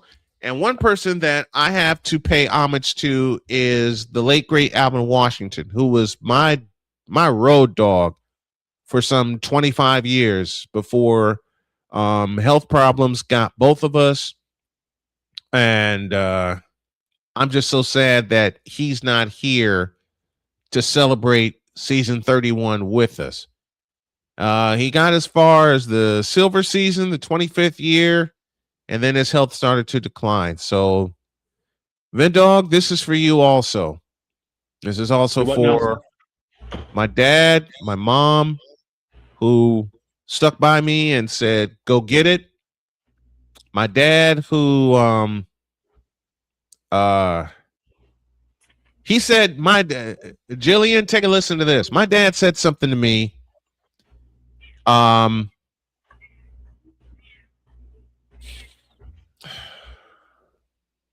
You're good, boss. You're good. Thank you. Let it go, man. Let it go. My dad said something that has stuck with me to this day, and he said it while I was watching and taping a Bulls game in 1990 before I went off to college. And I got to do this in full. Because my dad said, quote, "Do not let anybody, including your mother or me, stop you from chasing your dreams." Close quote. Well, Dad, I ain't stopping for nobody. I will not stop for anybody. And God willing, as Charles said a moment ago, it'll be another 31 years doing this stuff. I'll tell you right now, man, it sounds like the snowball's picking up traction. Yeah. Something we had talked about to open season 12. Yeah. We had talked about that to open season 12. We'll get you a date on when we launch on the Sports Nuts Network. September 8th, we go Under the Hood with Jonathan Hood.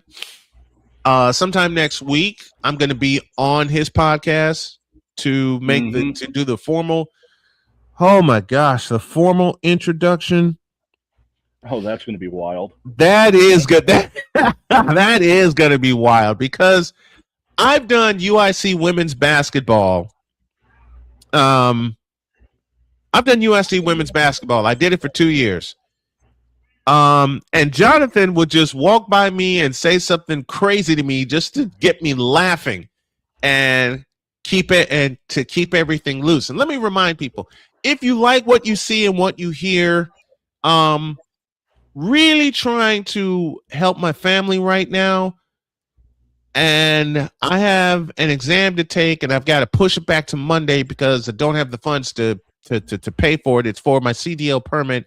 So if you can help my family personally and me take this exam, get this physical done, you can do so with a donation to Cash App. The tag you need is $ Tallman Dr. K50. And you can do so via PayPal. Look up at Snowman2172. That's where you can find us. But Dog and I talked about it in the pre-show meeting. 12 years of starts and stops and ins and outs, and some days canceling, my depression getting the best of me. And I got to tell y'all, 8.5 years of fighting depression, which I didn't even know I had until I got diagnosed with it in 2017. And it cost me a week in the hospital. Best week of my life. I disconnected from the world. It gave me a chance to recharge and reload and refocus. And I gotta tell you, I was madder than hell when I was dragged off to the hospital. But given the fact that I needed it at the time, I didn't know I needed it. It was the most necessary stop on this journey. I mean it, the most necessary stop on this journey. And Dog, 13 years of this, man. Almost 13. I remember my first time being on this damn thing. Yeah. Oh, yeah. And you want to talk about words to live by. You're talking about what your dad gave you. Mm-hmm. I don't often talk about this story, but there was a time before you and I hooked up that I was helping beta test a new actual racing sim known as Sim Raceway at the time. Yeah. And this was before iRacing became as massive as it did. This was going to be like its competitor. Mm-hmm. And we had a couple of pros that were working with us. IndyCar champion Dario Franchitti and two-time Indy 500 champion Dan Weldon. Yeah.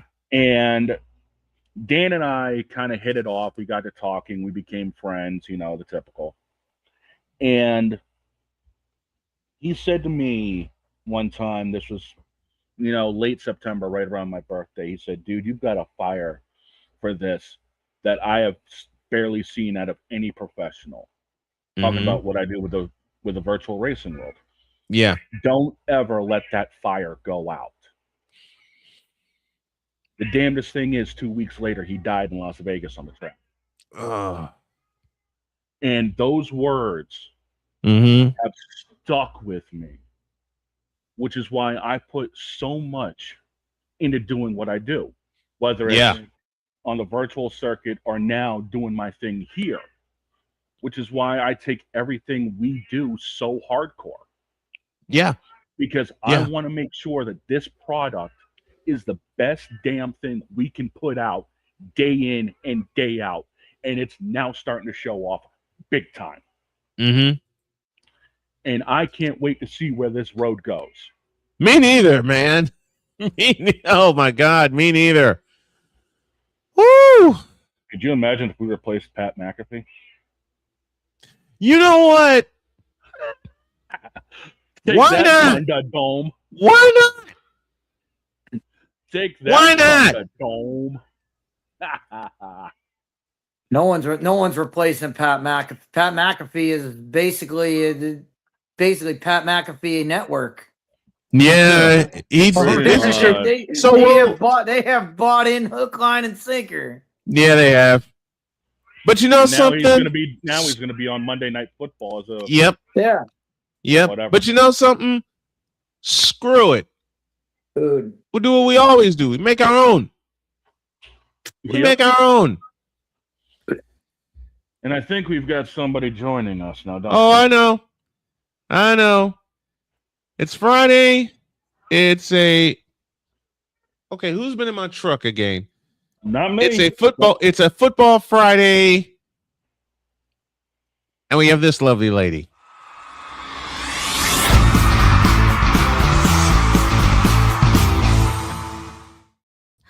everybody. Deb Wickus and Olive is here. She was sitting. Oh, she's not too happy. She was sitting on my seat when I sat down, so I was like, "Oh." See, Olive just did what Binks did to me about a half hour ago when I picked him up and put him in my lap. Oh man. Cowboys. Now, my first question is, what is going on with training camps turning into WWE all of a sudden? Right? Like, what the hell is going on around Right? here? It did not Who's happen Piston? Who's yesterday. Cheerios? It did not happen yesterday with the Saints and the Rams. I must say, I was there. We were like, good. There's going to be fights because obviously the Dallas Saints training camp was not good. No. Yeah, who's pissed and who's Wheaties to start this crap? I mean, yeah, who started this? That's nothing new. I mean, this has been going on since football. I mean, since football was started, like they have training camp, teams fight. That's what they do. And all that shit. So we thought you might have been saying that. Yeah.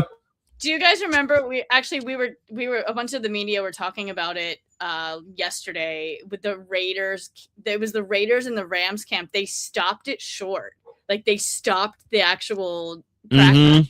The fights were so bad. That was back when Jimmy G was the quarterback. So it was like, yeah, like it went all the way to PR. We were like, hey, what year was that? Like, that's the conversation that was had yesterday. Oh goodness gracious! And it's gotten worse over time. You think so? I mean, well, as Deet said, it's been happening for the longest time. It's hot. Everybody's out there. Nobody wants to get hit. Nobody wants to get hit in practice like that. Yeah. So it's understandable. It's bound to happen. Mm-hmm. There's a line too, because I mean, as far as even the Rams are concerned, like they don't use their starters in preseason games. So right. This is their these joint practices are kind of their preseason games, and that's actually what McVay said yesterday. So I get it. Like there's a balance between that competition and just show what you got, but then also you can't get hurt, right? And those fights, so that's that balance there of like no fighting, can't get hurt, but yet show what you have and what you can accomplish. Yeah. So it's wild. It's just wild. We're talking NFC East today, which includes Deetz's Cowboys, which includes Deb's Eagles, and we always say to be the champs, you got to beat the.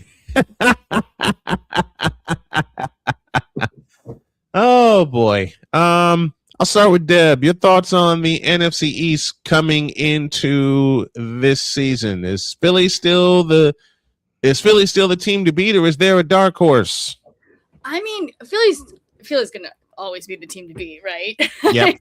we have at least for the last couple of years. I think we've discussed this. I think NFC is going to come down to, like I said, Rams, San Fran, Eagles, right? Yep. I obviously AJ Brown has moved on. Yep, he's looking good up here in New England. Yep. Important he hasn't talked to Hurts. Still that drama, like people cannot let it go. Yeah. No. That I mean, up here we've let it go. They're not gonna. About the rest of Philly's not gonna let it go. Philly takes some time. But I mean, when you got people throwing snowballs at Santa, of course y'all gonna take that this. was in 1970. I mean, I think it was before that, to be honest. So what are we looking at? 50 years has not happened. Yes. About that. That was thrown though at some point too. But anyway, excited to see what Devontae Smith had. Obviously, yes. I shouldn't say see what he has. We all know what Devontae Smith has. I'm excited to see him in the wide receiver one position. And I mean, Dallas Goedert's back. Bernard we'll see. I'm excited. One of the fellows on the Eagles, which I had an eye on when he was playing at South Dakota State, was tight end Dallas Goedert. Yeah. And I saw how he played. I saw how he played there. And I said at the time, do not be surprised if he becomes a tight end one with with an NFL team in the NFL. And a lot of people thought I was crazy. And I said, no, just watch his film, watch his tape. I watched 2 entire games of South Dakota State and how they used Dallas Goedert. And Philadelphia caught on and they drafted him. And they use him the same way. So with A.J. Brown being gone, how big is Dallas Goedert's contribution going to be, or how much more is he going to contribute to the Eagles offense? I think he's going to contribute. I mean, he had a really good season last season. The season before, he just got hurt. And of course, that's the season I had him on my fantasy. Thanks, Dallas. I think Speaking of which, boss, we need to get that resurrected. Yes, we will. We will. I think he did contribute in a big way last season. I think we'll see even more from him this season. Also, too, I do like his replacement, Eli Stowers. Round the draft. I like that they did that because Goddard's not going to be around forever. I do like that the Eagles rebuilt the receiver room really aggressively this offseason. Wicks, obviously Hollywood Brown, Elijah Moore, Makai Lemon. Yeah. That's still that stellar pick. One. Although he is slowly but surely, coming back from that hamstring injury, or I think he will be fine for the season. I'm actually seeing his cousin tonight. We're going to a Dodgers game together. I'll try to get the scoop if there's any scoop. Try to get the scoop at Chavez Ravine, right? The big question. They revamped the wide receiver room. The big question is, will they trust the quarterback to throw the football in the second half of football games? Right. That's a great question. If you're the Eagles, you cannot go an entire half of football without throwing a pass. Correct. even if you're crushing the Tampa Bay Buccaneers, you still have to throw the football, because when you need it, you need to know that Jalen Hurts can get it done. Absolutely. Yeah, Not and just that. Brought up to me last week. It's like, is Jalen it? It's always the question, right? Kind of like, is Dak got it? No. Yep. But the better question for me is the Eagles defense going to hold up this year? Yeah. I mean, I do think. Well, as long as they don't spit in anybody's face, I think they'll be fine. Oh my God, that feels like it was like 2 years ago. It was last season, wasn't it? Oh my God. What the hell, Dietz? What the hell? I mean, if Bond is back, he's centerpiece. Yeah. There. I mean, and Cooper DeGene. Dietz, doggone you. Well, let's just hope Nikki Bella isn't distracting Cooper too much. No, they're not together anymore. They split up. He has moved on to a Dallas cheerleader now, I believe. Oh boy. Yeah. And I mean, with Carter, Jordan Davis. I mean, I do think the defense is. I mean, and Vic Fangio bringing it all together. I think it'll be fine. Yeah. Taking a further look in the East, will the Redskins bounce back this year? And if not, why? I'm hoping. I mean, with Jaden Daniels, and it's all about can they keep their quarterback upright? Yeah. Yep.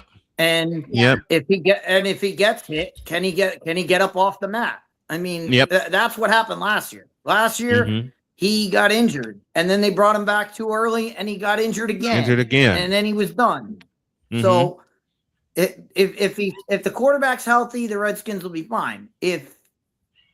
Without Jaden Daniels, they have nothing. Yep.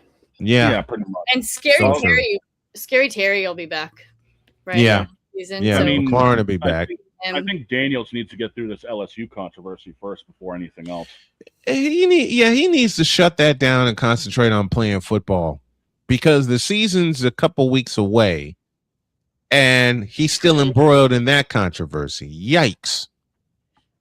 He needs to either let it go or shut it down and then concentrate on what's on the field in front of him. Last but not least, and I know Deb has only a short time with us today, you got the New York Football Giants. Jackson Dart back from an injury. Cam Scatterboo back from an injury.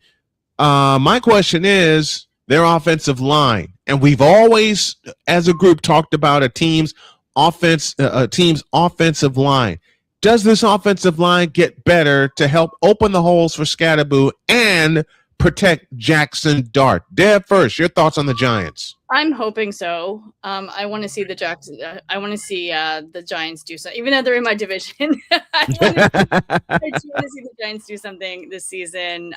They were, and with Harbaugh especially, I feel like they can.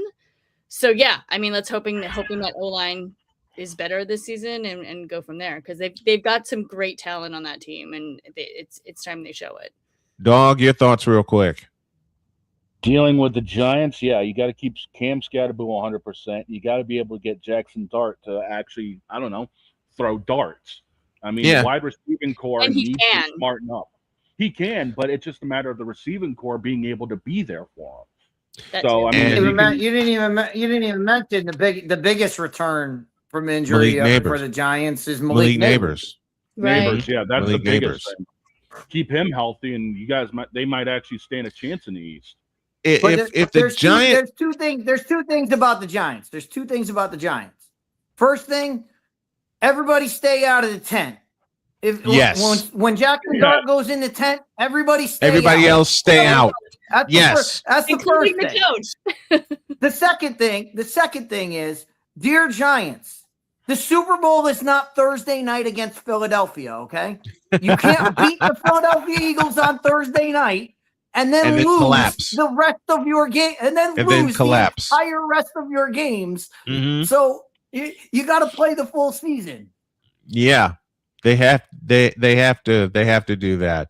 That's our look at the NFC East with the lovely Deb Whitkus, and I know she has a short time with us. She's got to take off. She's got an appointment coming up, but Deb, thank you so much, my dear. We love you. Can't wait to talk to you again. We'll see you soon. Thanks, Deb. Bring your box and gloves to practice.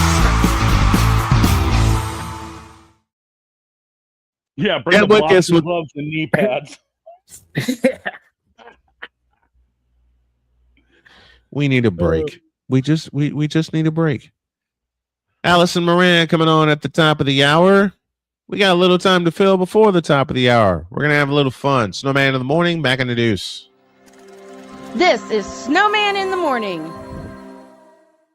SeatGeek is the ticketing app for fans like Boomstick Lady. No free throw is safe from the roar of her sticks.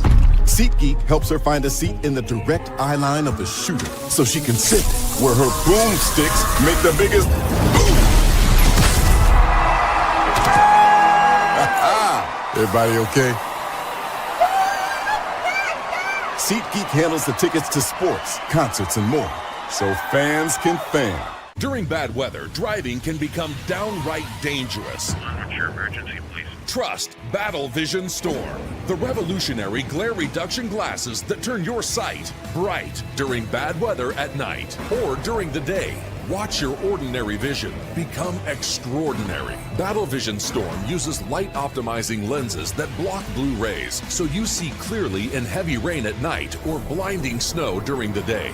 Heavy rain, snow, sleet, or fog can make it impossible to drive. Not with Battle Vision Storm. Get your Battle Vision Storm for only $19.99. But wait, due to rising costs and supply chain shortages, this may be your last chance to get your very own at this low price. There is a strict limit of 4 Battle Vision Storm per order while supplies last. Don't wait, order now. Call 1-800-483-6319 or visit battlevisionstorm.com. So call 1-800-483-6319 now. Whether it's news, the largest egg producer finds bird flu in chickens at a Texas plant, weather, devastating tornadoes rip through the heart of the United States, inspiration, a breast cancer survivor completed the journey of chemotherapy, and now begins a future one of matrimony or sports. Michael Jordan is shown on a photo with Diddy. LeBron James has a video extolling the virtues of a Diddy party. This has been yet another beating a dead horse presentation. We got you covered. BS3 Network, in association with Comey Media Incorporated, proudly present The Morning Shift with Cole Johnson. Live every weekday at 8 a.m. Eastern, 7 a.m. Central.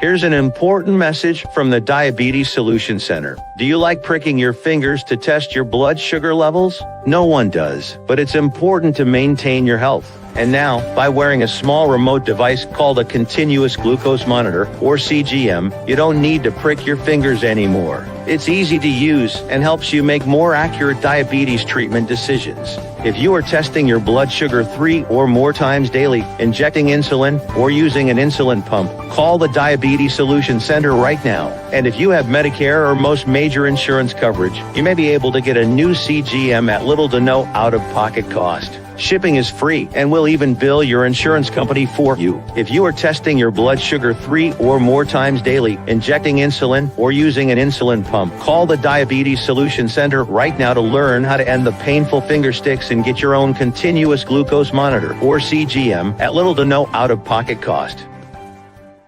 'Cause we take this job so serious. Here, bronsexuals. You fool! What in the all types of blue hell? This is Snowman in the Morning.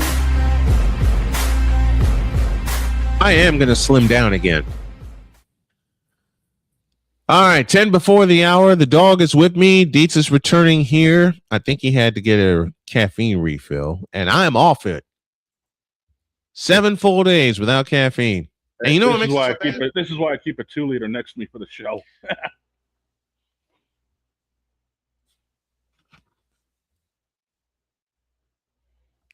I'm with you. There you go. This is my wife's. I bought this for her earlier in the week, and I'm probably going to wind up buying her another one because she's got to work overnight twice at the end of the month. And I got to share this with you guys about my beautiful wife. Yesterday, she was going to get a nap because, as I said, she had to work overnight. And knowing that, that's why I pulled the White Sox broadcast, because y'all know how I am when I get to raising hell doing my play-by-play. And I didn't want to disturb Dr. K. So I pulled that. I went and took a nap with her. And Jillian says, while on my 3rd cup of coffee. While we're talking, Kat, Jillian, we get it. We get it. Okay? Because I got to tell y'all, when I first started Snowman in the Morning, and Dietz knows this, I lived at Starbucks. Mm-hmm. Whether it be in Chicago or in Michigan City or even in Dayton, Ohio, I lived at Starbucks. I lived there. And I would come into the house after spending the full day at Starbucks, especially when I was living with my mom at the time, when I was living with my mom. She'll peek in my room and go, "Why are you still up?" I drank some coffee. You don't drink coffee. I do if they put chocolate in it. That'll do it. Damn thing is, I already crushed 2 monsters this morning. I'm about a half a 2-liter in, and I'm still not even close to awake. I know. This is me barely caffeinated. Anyone else would probably be off the wall. Me? Yep. And that's been you as long as I've known you. Yeah, pretty much. Jillian, I have a question for you. What do you usually put in your coffee? Because I do some crazy stuff with mine, as you guys know. Matter of fact, I'm going to stay on the decaffeinated, but I may invoke a game called What Flavor Am I Using? Because they put the pumpkin spice flavor out yesterday. There you go. Oh boy.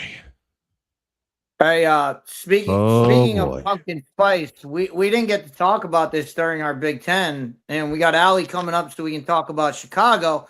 But Snowman, who whose dog did Northwestern kick?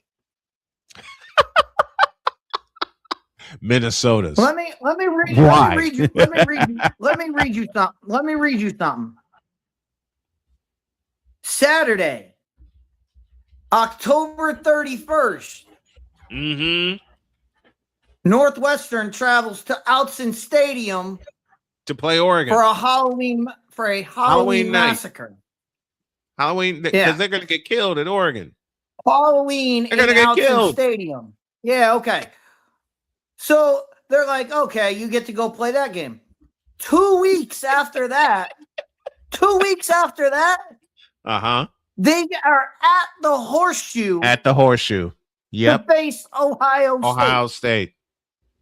In between, so you're like, okay, you got to go. So you got to go all the way to Oregon. You got to go all the way to Eugene, Oregon, for a Halloween game.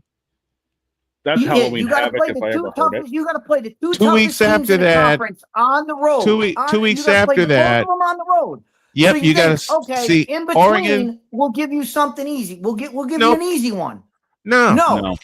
Iowa comes to town. November 7th. In between Oregon and Ohio I want to know who's Iowa. I want to know whose Cheerios did North piss in last year, because they weren't supposed to do a damn thing.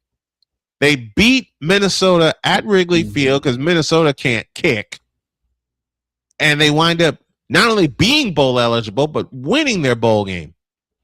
So that pissed them off.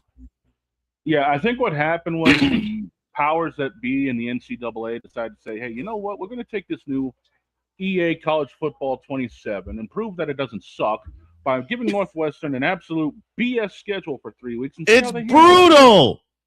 It's a brutal schedule. And Jillian's still hanging with us. Nothing wrong with some pumpkin spice. You know what while we're talking about, you know what I usually do? I usually suicide when I was drinking caffeinated coffee, I usually suicide it with like 2 or 3 different sweet flavors. I did it 2 days ago with pumpkin spice and chocolate caramel. Needless to say, I didn't sleep. But looking at this Northwestern schedule, they host South Dakota State. They get the next week off. It's like the NCAA is saying to them, we're going to prepare you for a bunch of ass kickings. So we're going to give you week 2 off.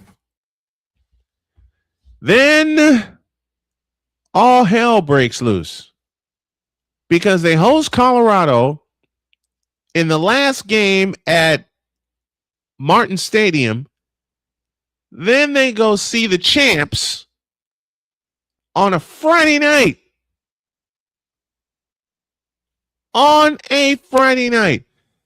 And then they cut the ribbon at New Ryan Field with another night game, another Friday night game with Penn State. What? With the newly revamped Matt Campbell. Penn yes. State. And then homecoming against Ball State. I bet you that's going to be an afternoon game. I'm willing to bet you that's going to be an afternoon game. And then they go to East Lansing, I beg your pardon, to play Michigan State. They host Rutgers. And then all hell really breaks loose. Halloween night at Oregon. And by the way, Halloween night in Oregon, how many Chip Kellys are we going to see in the crowd? Speaking of Chip Kelly, the new offensive coordinator at Northwestern. At Northwestern. And then and go back to Oregon. And then on November 7th, Dietz and I are going to fight because Iowa visits Northwestern. Good old Iowa. I will happily listen. When they get done kicking our ass, I will gladly play the Iowa fight song. I have no problem. Then after getting a pounding, and it doesn't matter. Even if you beat Iowa, you know we got to go see Ohio State. It doesn't matter. Then you get to go to. We got to go see. We got to go to the Horseshoe. And we have not beaten the Ohio State University since 2004. And that came in an overtime win at Ryan Field.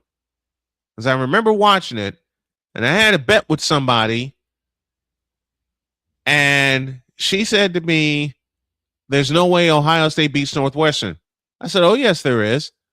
And she says, if Ohio State beats Northwestern, I'll buy you dinner. You're on. So as Northwestern was at the 1 yard line, I, of course, called her and gave her the play-by-play call. She didn't like me after that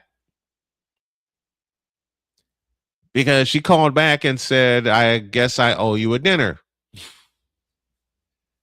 So after Ohio State happens, and then we go to Minnesota, where Paul Allen doesn't have to worry about his drinking bill.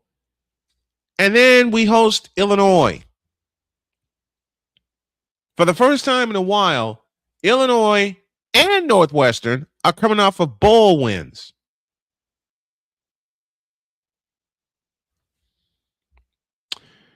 Yikes. Just yikes. See, and Deeds is going to make fun of me come November 7th.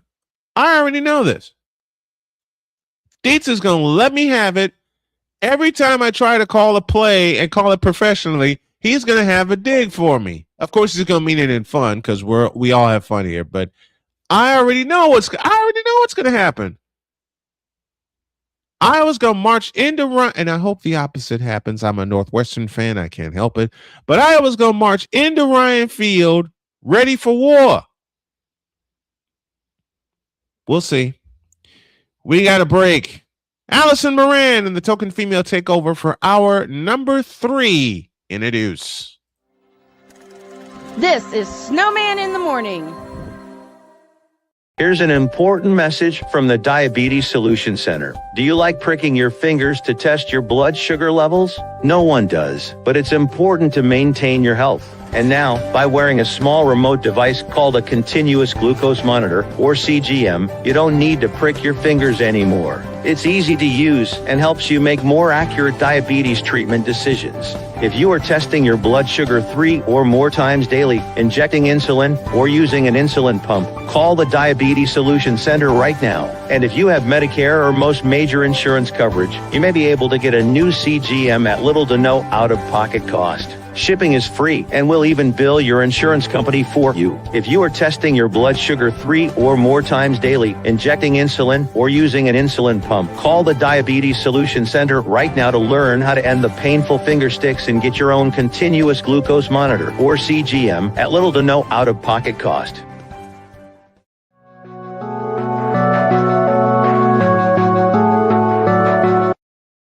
I want to do a TED Talk, but I don't have anything to talk about yet. I'm getting there. Life is for the living. We're not here that long. You can learn anything you want to learn without any money spent. What do I really enjoy? What do I really want out of life? I am your host, WIZE. Are you in a life holding pattern? Well, this is for you. Welcome to the Stuck in My Mind podcast. Live every Monday, Tuesday, and Wednesday at 4 p.m. Central.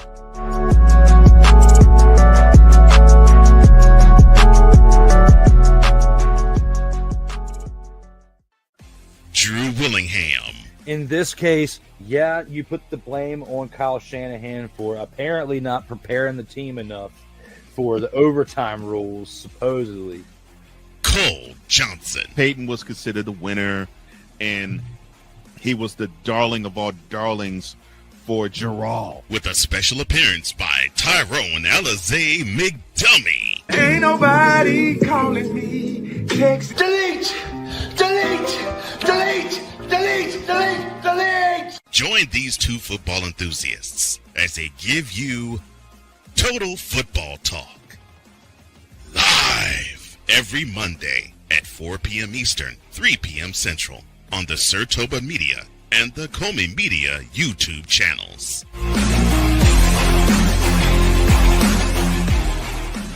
Join the transporter to Hades. Your butt and gut becomes one. Join the reformer of hooker whores. This is my daughter, Placenta Booty Johnson. Join the bronze car. Whenever you are in distress, take off your baseball cap and throw it in the air. Join your very own superhero of broadcasting, Chris Bass. So whatever color crayon they get, they palm it and do two circles, and that translates to, I can beat up black people. As she takes you through the week's paces in Baseline. Live every Saturday at 8 a.m. Eastern, 7 a.m. Central, Pacific Time Zone people, just stay asleep when this is on live and just catch the recording. Oh, I'm sorry. Exclusively on the Chris Bass YouTube channel.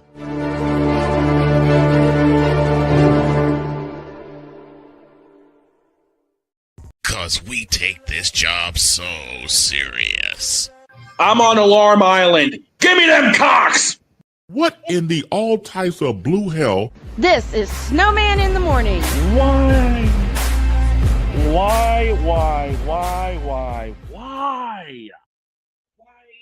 Seriously. Because it fits. That's why. You know what else fits? It's 12:06. It's the lunch hour. This is Snowman in the Morning. We owe you an You're listening to WQVZ, 1700 AM Mission Radio. For me and the Lord, we got to understand it. You're listening to WHDR-DB, your radio home and voice of the Carolinas. Broadcasting live in your region, across our nation, and around the world, this is Snowman Multimedia. To all you Brock Purdy and San Francisco 49er haters. Well, that game sucked. I am cute. The is that? You tripping. Who told this lie? Shut up. Jarrell Jones has no brains. His football acumen is the same capacity as Gun Run's moral capacity. We're waiting for Allison Moran to drop by. Fever lost a tough one last night, so they now have officially won 5 out of 6.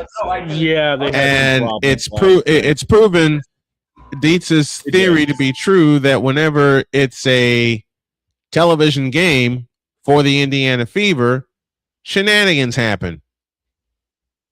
And there were some big ones last night. Shenanigans happen. They nearly happened in Atlanta. Yeah. I mean, let's be real. And yes, congratulations, Angel Reese, on her record. But there were some nasty shenanigans going on. Yeah, there were. Here's Allison Moran to help us break it down.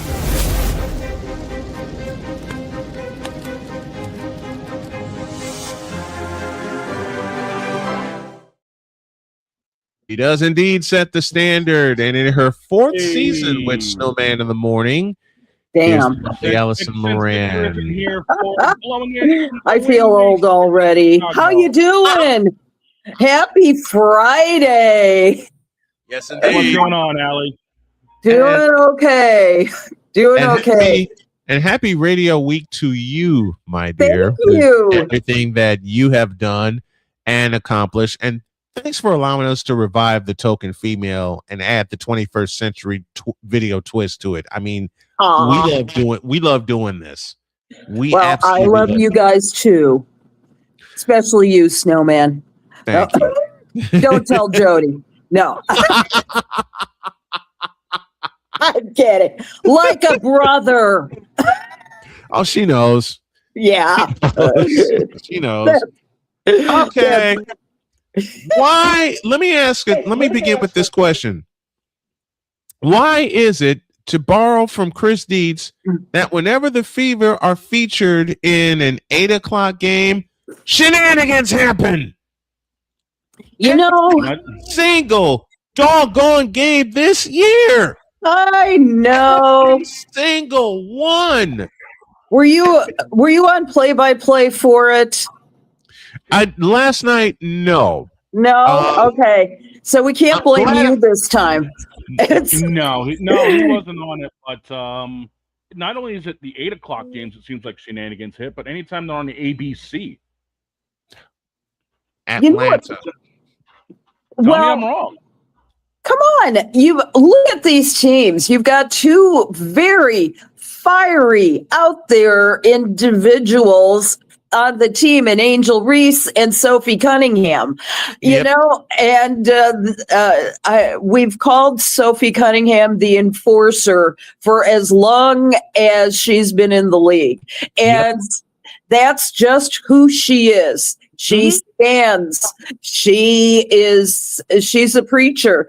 And so then you've got Angel Reese, who finally has her own Mattel Barbie at long last. And we've been talking about that ever since she got drafted. Yep. The thing is, you know, these are two of the most dynamic and passionate teams available. And when they go at each other, that's just how it is. It's like Cubs and Sox fans, you know. Although there's no lie with that. It's funny because I've covered both sides of the baseball quadrant, and yes. And the thing is, I've done it as a season ticket holder for the Cubs, as somebody who has been treated extraordinarily well by the White Sox. But man, you get people in the stands, they go crazy. Add a little beer into that, those $20 beers, or the beer baseball bat at Wrigley, and this is what's going to happen. The passion is real, people. It's very real. I've seen games at both places. I've seen games at Old Comiskey Park. I've seen games at New Comiskey Park, and I've seen games at Wrigley Field. I've never had the pleasure of seeing a White Sox Cubs game, although October is still in the picture for both teams. I'll leave it at that. Yes. I've never seen a Cubs White Sox game at either place. I've watched them, and man,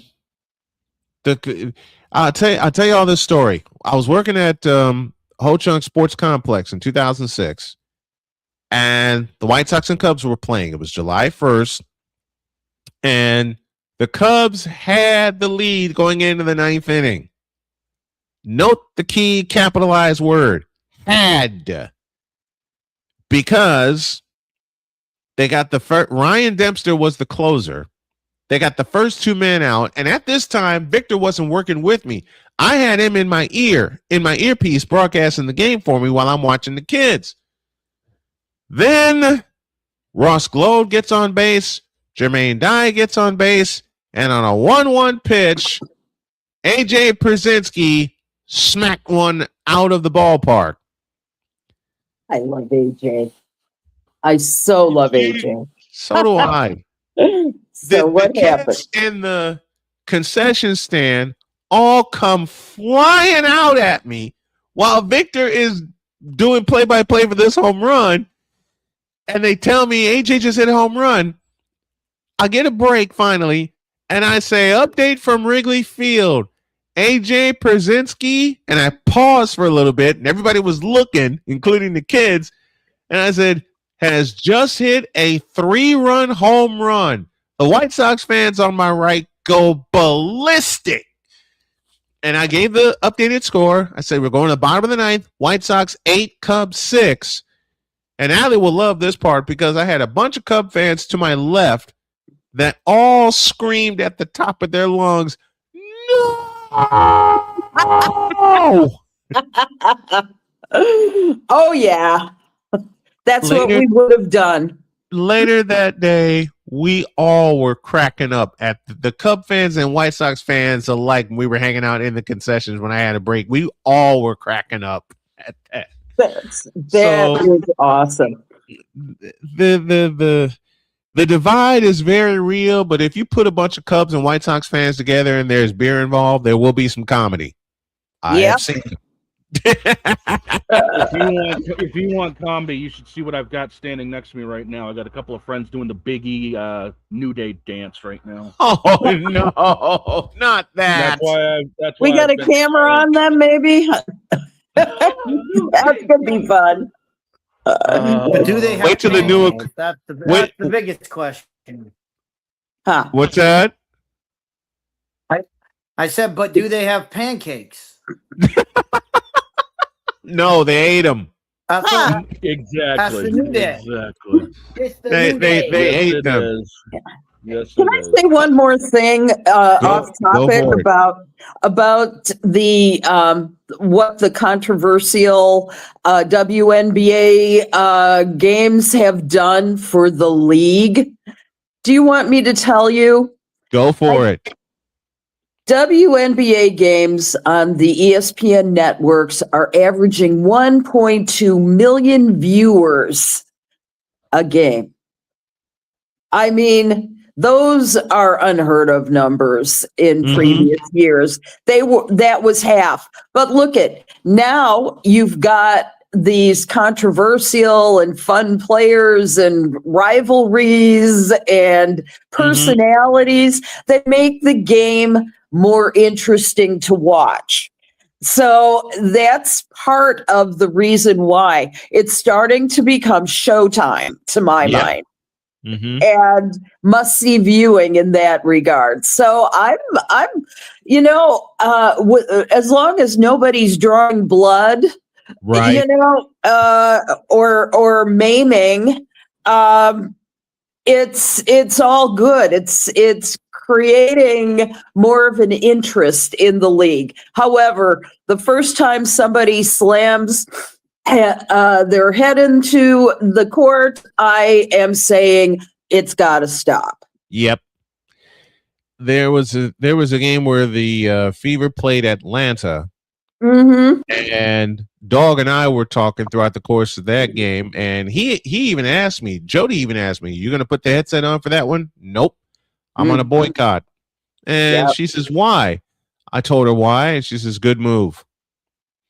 But I did peek at that Fever Atlanta game. Once upon a time, Atlanta led by, I think they led by double digits in that game. They led by double digits in that game. Dog gets a hold of me and says, "Here we go again." And I walked away from my desk. I said, "I'm not surprised." And he says, "You should see some of these calls. You don't have to tell me."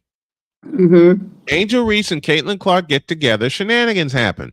Yeah. Right? It always happened when the Fever played the Sky, especially the two in Chicago where Caitlin Clark did not play. Yeah. There were still shenanigans. It makes no difference when the Fever and the Sky play. They are the Cubs Sox rivalry of the WNBA. So they are, which I think is great. I look at you've got with the Sky. They need, and I mean desperately need, some spark. They have 2 games of wins, but they were against the Phoenix Mercury and the Seattle Storm. And if you can't beat them, you got nothing, baby. It's true though.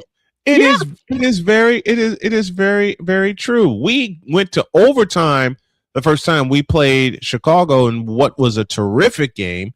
Seattle stretched us to the limit, and then Caitlin Clark buried a 3 to basically win the game. They won by 3, 110-107.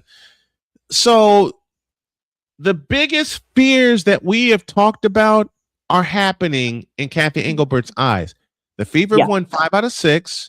They're sitting in 3rd in the standings. They're floating between 3rd and 4th. They're in front of Las Vegas.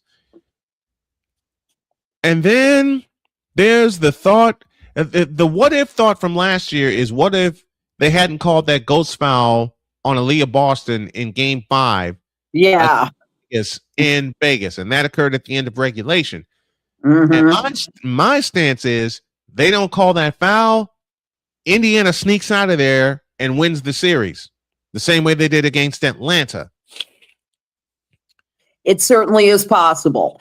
You know, you can debate the what ifs. Watch out right now. You got to watch out right now. The league's biggest nightmare is about to happen.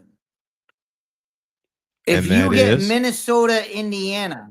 Yeah. If you get Minnesota versus Indiana in the finals, and get who are they gonna push? Are they gonna push Caitlin Clark? Are they gonna push Olivia Nafisa Miles? Collier? Because guess what? The league office hates both of them. Mm-hmm. Yeah. The league office hates Nafisa Collier because of she got the ball rolling. She got the ball rolling last year by throwing Kathy Engelberg under the bus. We all know they already hate Caitlin Clark. So the biggest nightmare would be if it's Lynx Fever in a finals. If it's and Lynx Fever, wait a minute. Let's add to that. If it's Lynx Fever in the finals and it goes the distance. I say ratings are through the roof. Oh yeah, I say that. If they meet in any playoff series, their ratings are going to be through the roof. If they play for the world championship, oh my heavens, the numbers are going to be stupid. Yes. Because, like Deet said, first of all, who are they going to push? Who are they going to And I'll add a word to Deet's question. Who are they going to reluctantly push?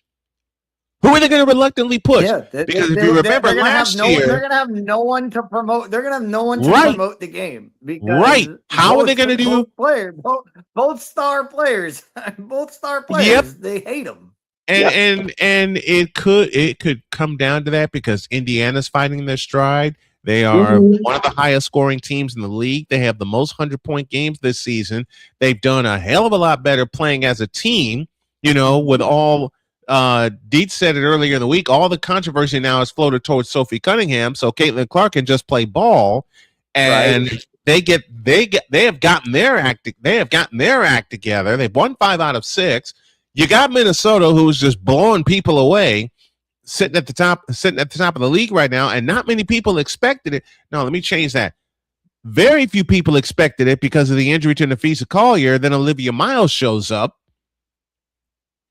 And we can have a collision course between Minnesota and Indiana, 2 teams the league does not want to see in the finals, let alone a playoff series. You know, and speaking of Minnesota and Olivia Miles, how's Dallas? How's Dallas feeling right now? Like I bet they're glad they've got the 3-point champion on their team. Oh wait, she's done. Oh wait, she's injured out for the year. Yeah, how sad. And what's more, because AZ Fudd and Paige Beckers are a couple as well, they're going to have. Paige is possibly going to be fairly distracted taking care of her, of her significant other. So, you know, but you know what Paige will say is, on the court, I'm just on the court. I will play for AZ. I will make sure that the game gets its due, but at the same time, when your partner's sick, as my boyfriend was last week, that's a concentration. Yep. We spent the entire weekend in the hospital. I just called it an interesting place to have a date. But listen. But the big problem is, I mean, the one you could have had is out there scoring 25 points a game Yep. And carrying the Minnesota Lynx right now. Yep.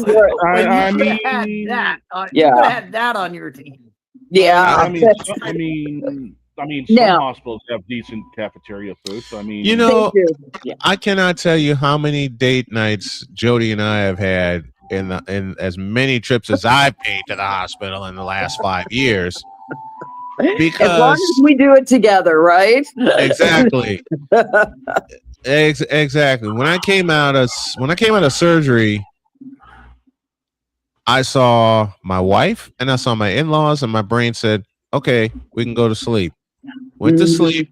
Woke up the next day. One of the first questions out of my wife's mouth: "Are you hungry?" Yes. Yep. I had to go a full 24 hours without eating, and my body was mad at me. I'll bet. But in all seriousness, we had to ease back into that because I just had 5 organs taken out of me. But Jody joked around, "Are you hungry?" Yes. What would you like to eat? Yes. The running joke here on the program. Asking people our size if we're hungry. What the hell? Oh, Jody knows my appetite. Yeah. Jody knows my appetite. And you know what's even more fun is some of the stuff that she cooks up and we cook up during football season. Because she'll ask me, "What do you want?" And I do this to her all the time, and I make her laugh every time. "What do you want for a snack?" Yes. That's right. That's like. I mean, you want to talk about food like that? I just randomly threw something together a couple of days ago. I'm chilling here with some friends. How about some Mexican and teriyaki flavored sloppy joes? You know what? Stop it. Stop it. I gotta tell you, completely wiped out in the night. I gotta tell you, the staff at Endeavor Elmhurst was fantastic. Greg was on a liquid diet, literally IVs for 4 days, and when Crohn's attacks are no joke. They're very difficult, and he hadn't had one in many years, but things happen. I had a friend of mine that I got really close to who had Crohn's pass away a while back. So dear God. I'm so sorry. Yeah, it's not an easy disease to manage, especially when food is, the staff of life, and you just can't.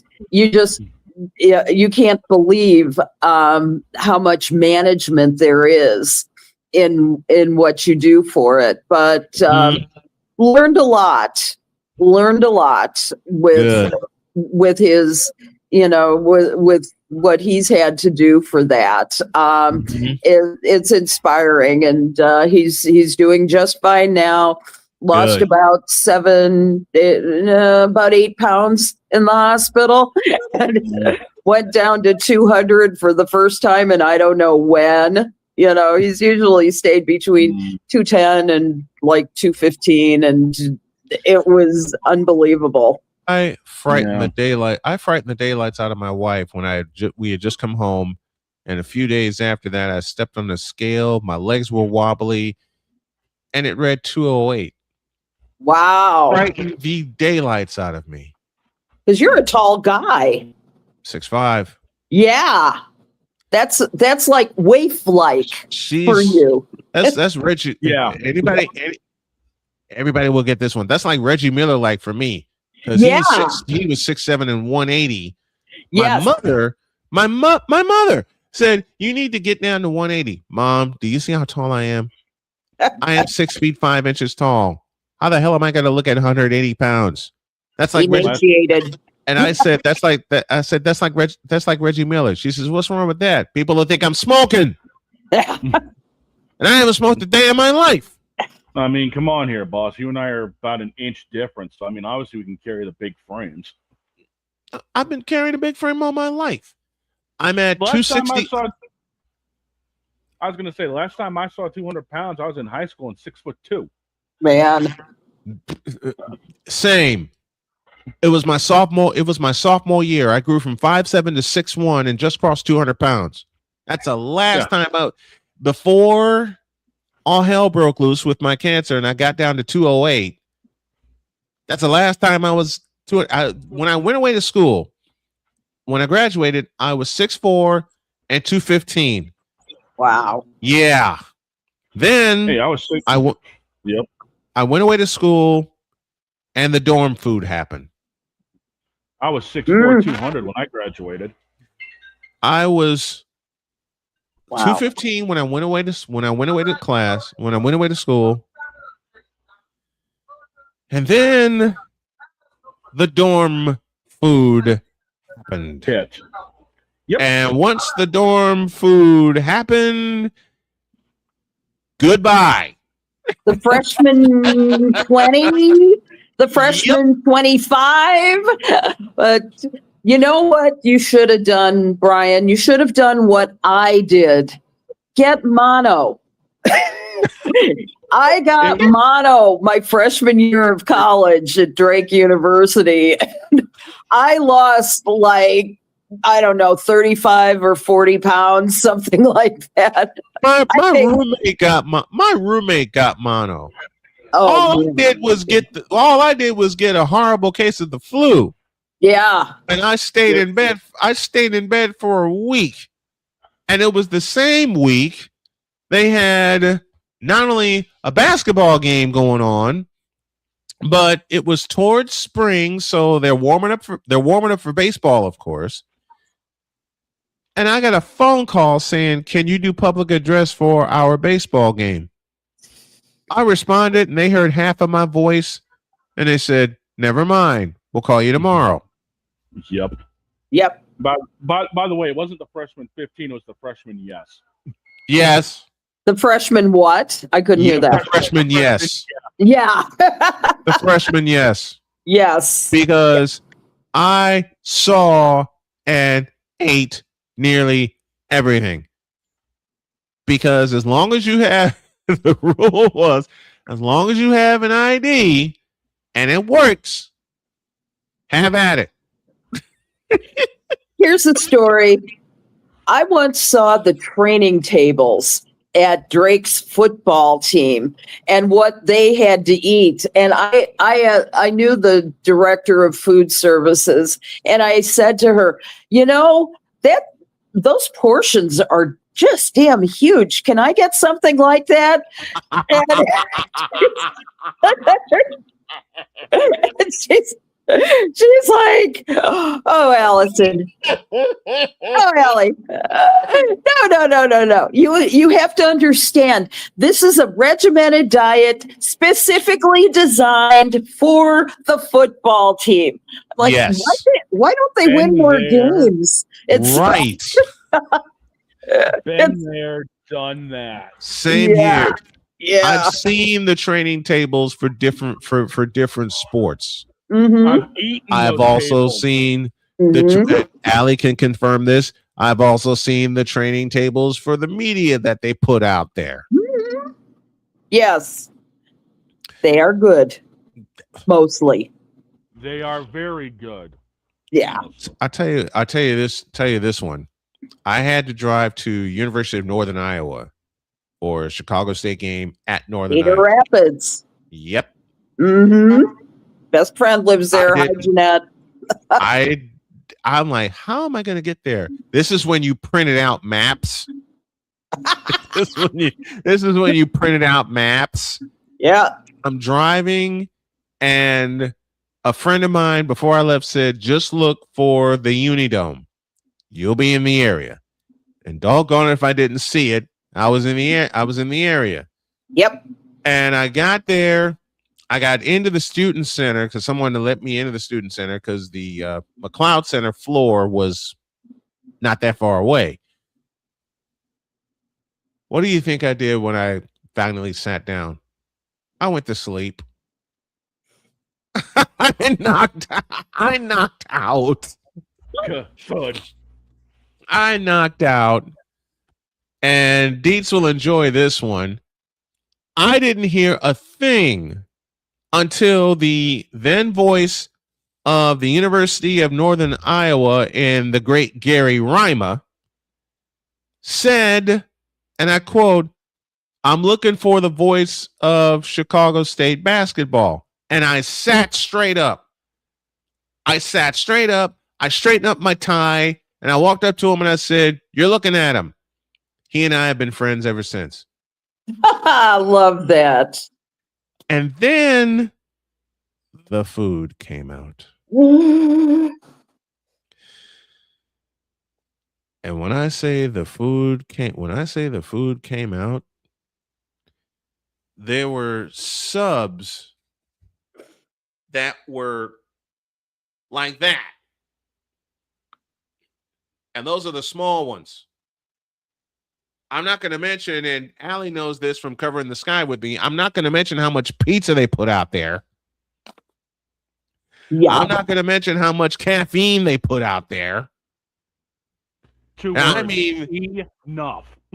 They stacked the caffeine on top of each other. Mm-hmm. And then there's the sugar table. Yeah. If anybody has worked a game, you know what the sugar table is. And the sugar table lasts until the end of halftime. Because there will be people snatching everything off of the sugar table before the second half of the game. That's so crazy. Lord knows we've done that. Yes. Allison Moran with us on this fabulous Friday edition of Snowman in the Morning.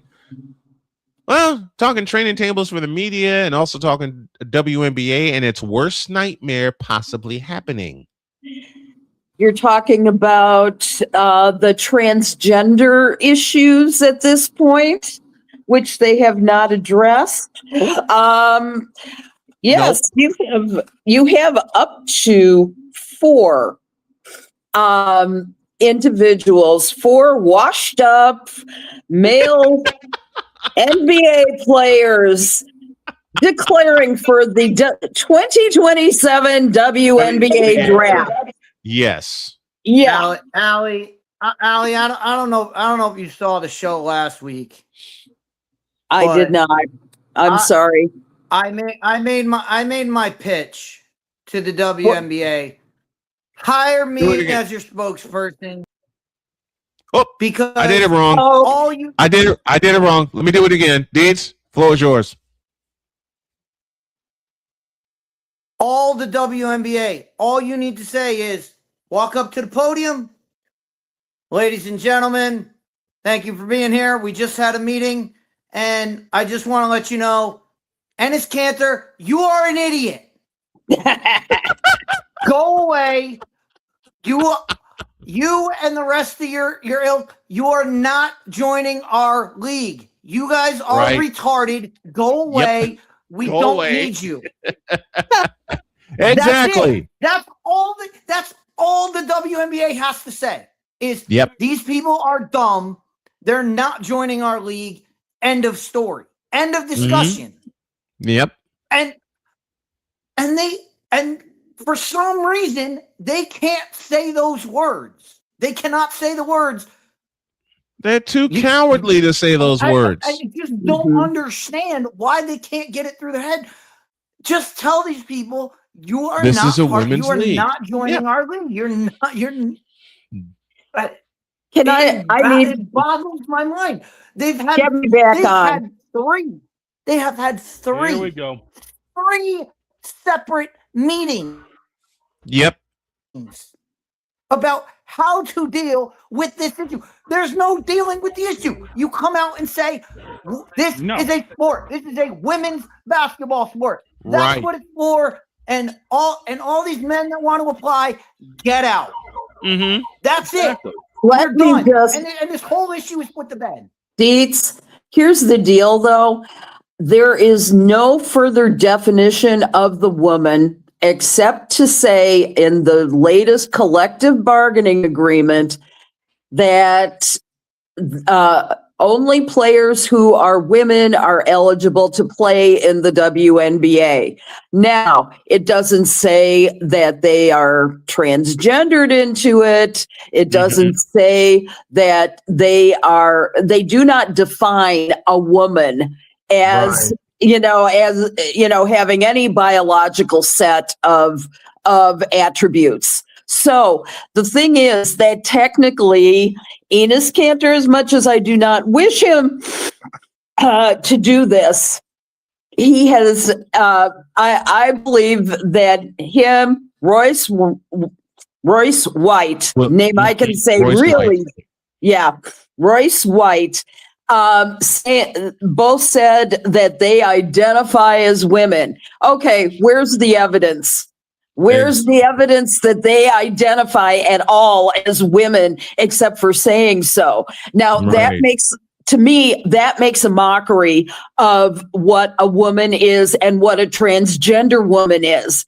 Do they feel these feelings? Do they, do all feminine things? I haven't seen any evidence of that.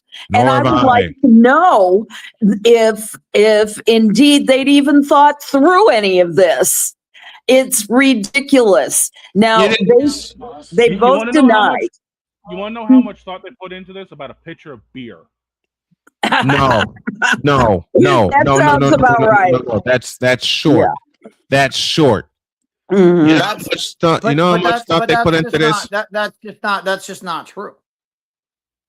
They have put a lot of thought into this. Do you think so? I mean, really, Dietz? I don't. They are actively making a mockery of the WNBA. And the WNBA, the thing is, the WNBA, they do not have the, as my football coach used to say, the intestinal fortitude to stand up for themselves and say that we're not entertaining this garbage from these idiots. Right. Yeah. That's what needs to be said. That's the league needs to say. We're not entertaining these people. These people, we're not even dealing with them. We're going to deal with the issues that we're going to present. And they need to come out and formally say, this is what our league stands for. These are the people this is how you join our league, and this is how you go through it. And if they want to say, hey, if they want to go the Olympic route of biological women or all the other sports leagues that have done this, right? They can go. That's the easy way to do it. But the easiest way to do this is just shoot them down right away, tap them take them out at the knees, and move on, and move on, and start the process of saying, this is how these are the steps a transgendered person needs to do before they are put into our league, because our league is for women, and you need to say that outright. They got to be specific. They got to be specific. They absolutely, and Dietz, you're absolutely. They have to be absolutely specific on the requirements. Dietz uses a word all the time in college football. What are the requirements? I know requirements is not the word. Criteria. What is the That's criteria? the word I'm looking for. Criteria. The criteria is that, and certainly that can be discussed and that can be drawn out to this. These are the steps that need to be taken. These are what we need. I'm not gonna lie to you. I'm not transgendered. I know 2 transgendered people, and they don't play sport, so none of this matters to them. So I'm not gonna go bother them and say, hey, how did you do it, and what did you do? Like to yours. So I don't know what those steps are. But there are clear steps that can be followed. And the WNBA needs to stop worrying They need to identify them. About what their perception's going to be online, what the people in one fringe campaign are going to say, because as I've been saying over and over again, the 95% of people do not give a crap about any of this. They don't care. They do not care. You need to come out and state this is how you do it. This is what you do, and if someone follows those, great, good for them. They can be in the league. But if you haven't gone through them, get out. Leave us alone. Can I break in here? Go ahead. Okay, so right now, what Kathy Engelbert did, what she has done so far, is she created a task force of WNBA team presidents and general managers. They're convening a meeting to discuss about this, and so the conversation is going to be ongoing, I think, for a while, as demonstrations have broken out on both sides, particularly at Indiana Fever games, because of what Sophie Cunningham said. And meanwhile, Sophie's gear is selling out like crazy because of it. Yeah. Well, she found the way. Meanwhile, the league wants to trash Sophie Cunningham for saying, keep women's basketball women's keep basketball. the women in women's basketball, please. Right. That's all she said. That's all she said. Now I get it. I get all of that, and I've had plenty of discussions with people on both sides of of this issue, and you know where my sentiments lie is it needs to be after the transition, when the muscles are softened, when they compete as women. Where they are women. And it's got to be a period of time. Yes. It's got to be a period of time where they played as women. Yes. I would even say if I'm the WNBA. Needs someone else is talking. I think Dog was saying something. Dog, your thoughts? We've already got this figured out. I mean, we don't need a damn task force. All we need to do is go down to Lower East Side, grab some sandwiches, tell all these people exactly what our plan is, and hey, by the way, your problem's solved. That's it. What a great idea. Anything? The WNBA doesn't even have to come up with an answer. All they have to say is you have to have competed as a woman in another sanctioned league. And then they don't have to deal with it. And then they don't have to deal with it. You have to deal with. You have to have played as a woman in the NCAA.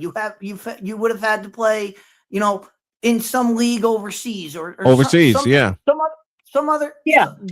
You completely wash your hands of it and say it's somebody else's problem now. I mean, that's an easy fix right there. Yeah. The easy fix is define what you want to define.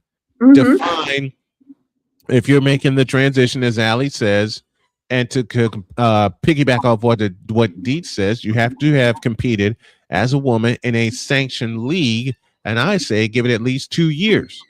Yes, because there's a lot of training involved for 2 years. There's a lot of different training involved for 2 years, and you allow those 2 years to see if they can get used to it.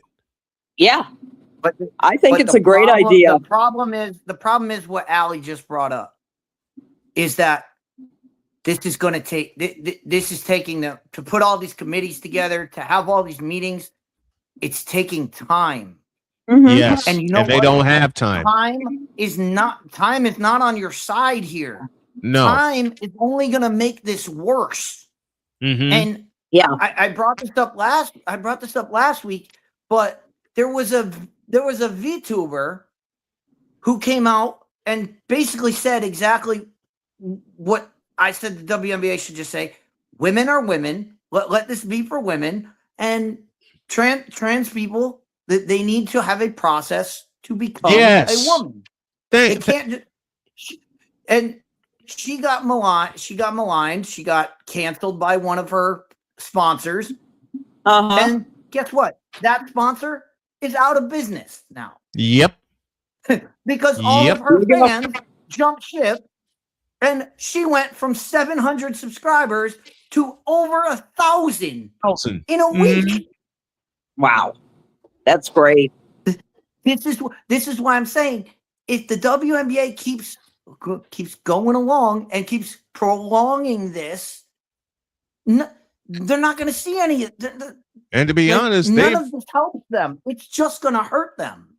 And to be honest, they've prolonged this for entirely too long. This has been part of the issue that has gone on for at least 3 years, if not more. If not longer. Yeah. If not longer. Yeah. I mean, there have been non-binary athletes. There was Laisha Clarendon and trying to think of the other one, A.D. Doer. They have both played in the WNBA, but they were also born female. But they just did not, so their skills were probably commensurate. And not transitioning in the way that what we're talking about right now.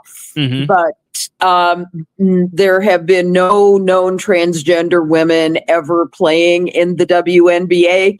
However, at this point, also you have more kids in this generation coming out as non-binary or transgender, and so what there needs to be an accommodation for the future. I was very surprised when they didn't have this in the CBA, given the controversy that's been surrounding this for a few years now.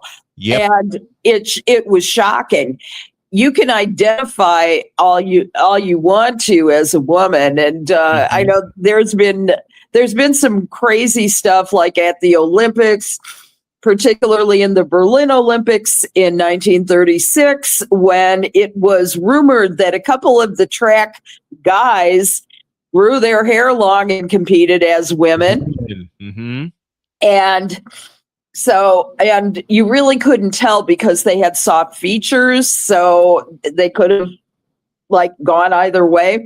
But it is, to me, this is an issue that is, like we've said, so long overdue for actual clarification from somebody who is qualified to talk about it. Kathy Engelbert is the money person. She will never be warm and fuzzy on issues like this.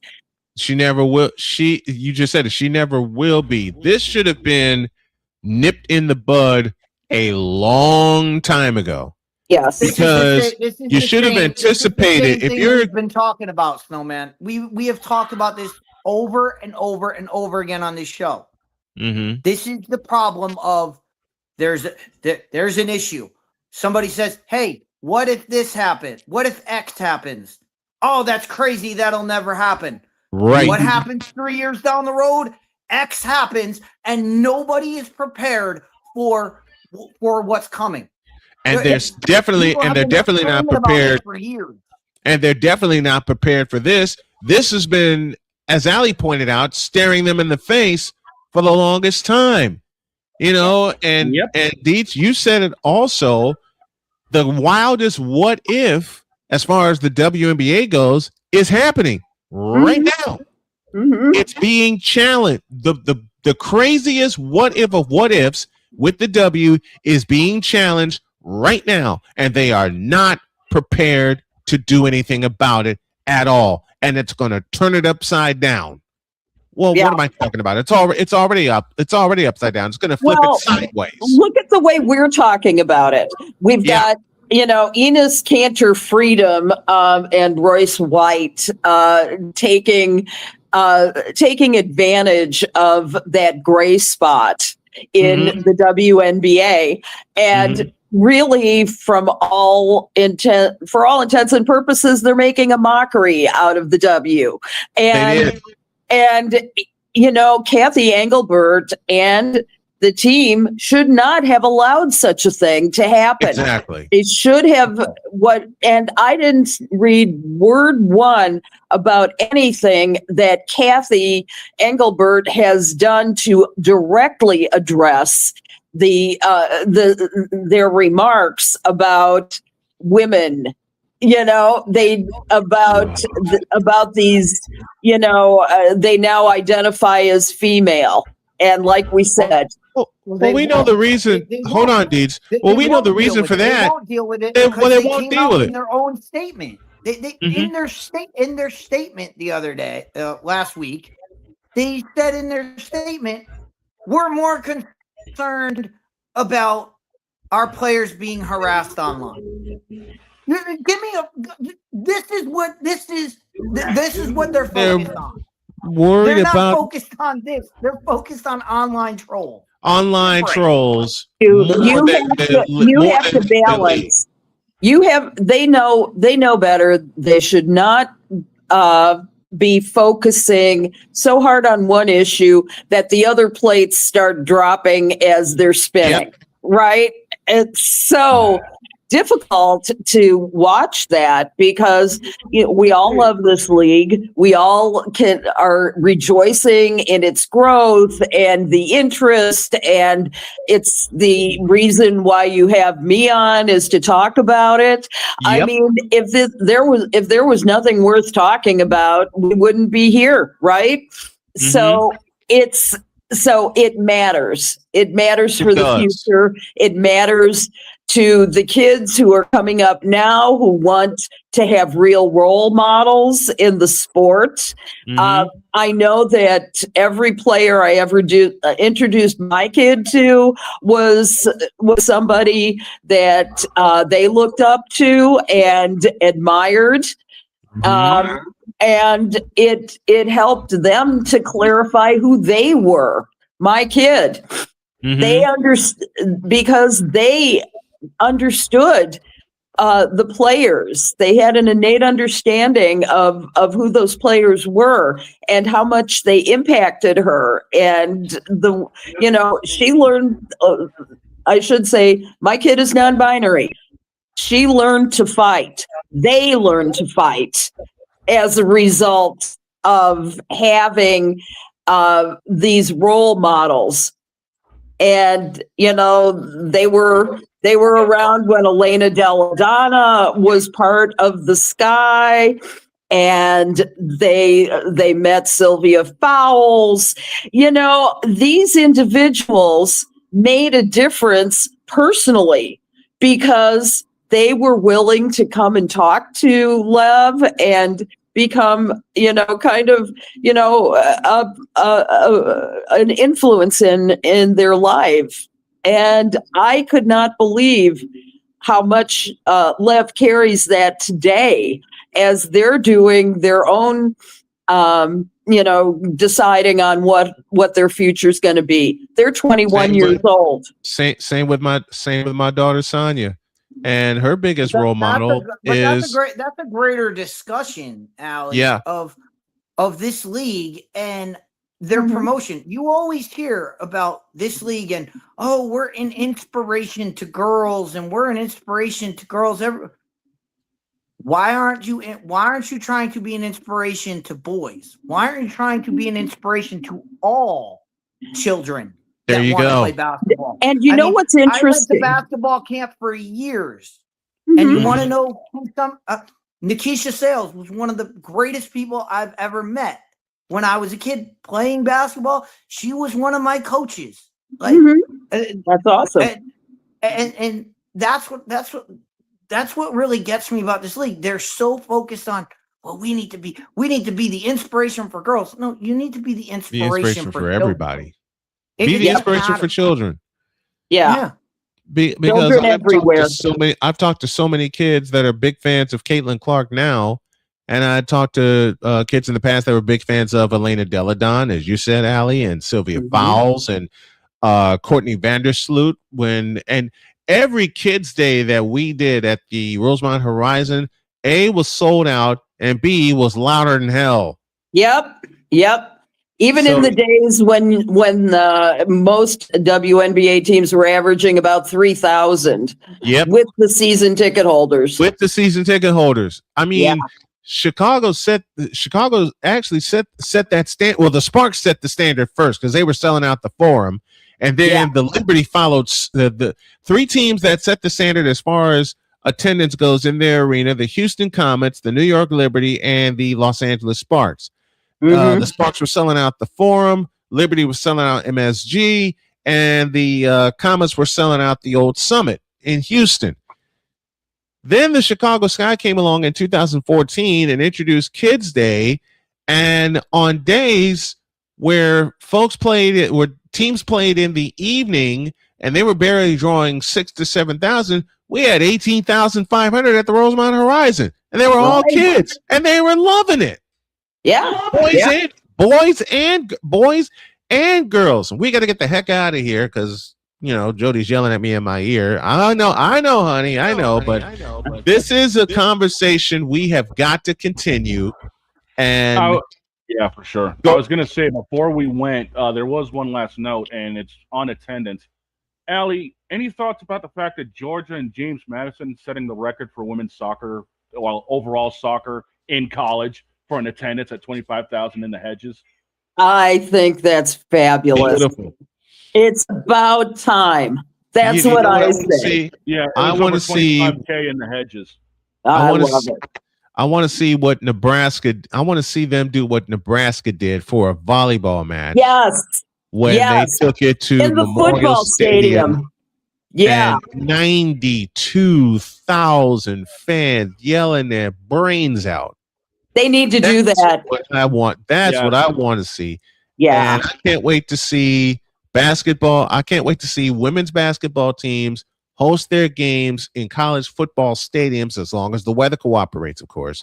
Yeah. And just blow it sideways. I cannot wait for that. Allison Moran joining us as she does every single Friday. Man, this being National Radio Week, and I'll repeat what Dog said. You are an absolute joy to have each and every week. The craziness, the laughter, the serious discussions we always have. Allie, you are a treasure to me and to this show, and we absolutely love you. And we'll see you next week, my dear. Too. Love you all. Love our listeners. Have a great week. Thank you. Thanks, Allie.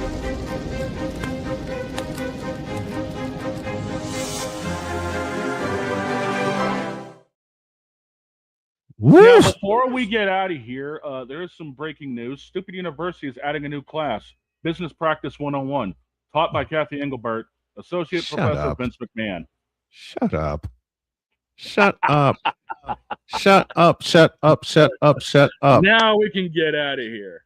I let this cat out of the bag in the pre-show meeting. I'll let it out here. Beginning September 8th, we will join Under the Hood with J Hood's network. So yeah, Nice. we're growing. And to those of you who say we don't grow, watch this. Have a great weekend. God bless. Remember to make your next move your best move. And always remember, if your dreams don't scare you, they are simply not big enough. Dream big, do bigger. Take a look at us. You can do it too. So long, everybody. Yep.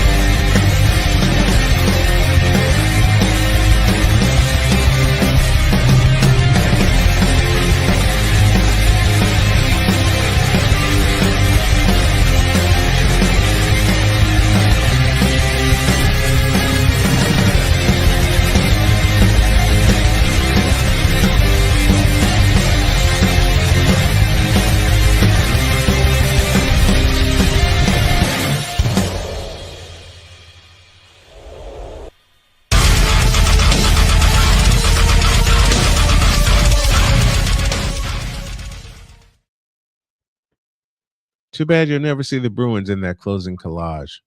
So long, everybody. LeBron.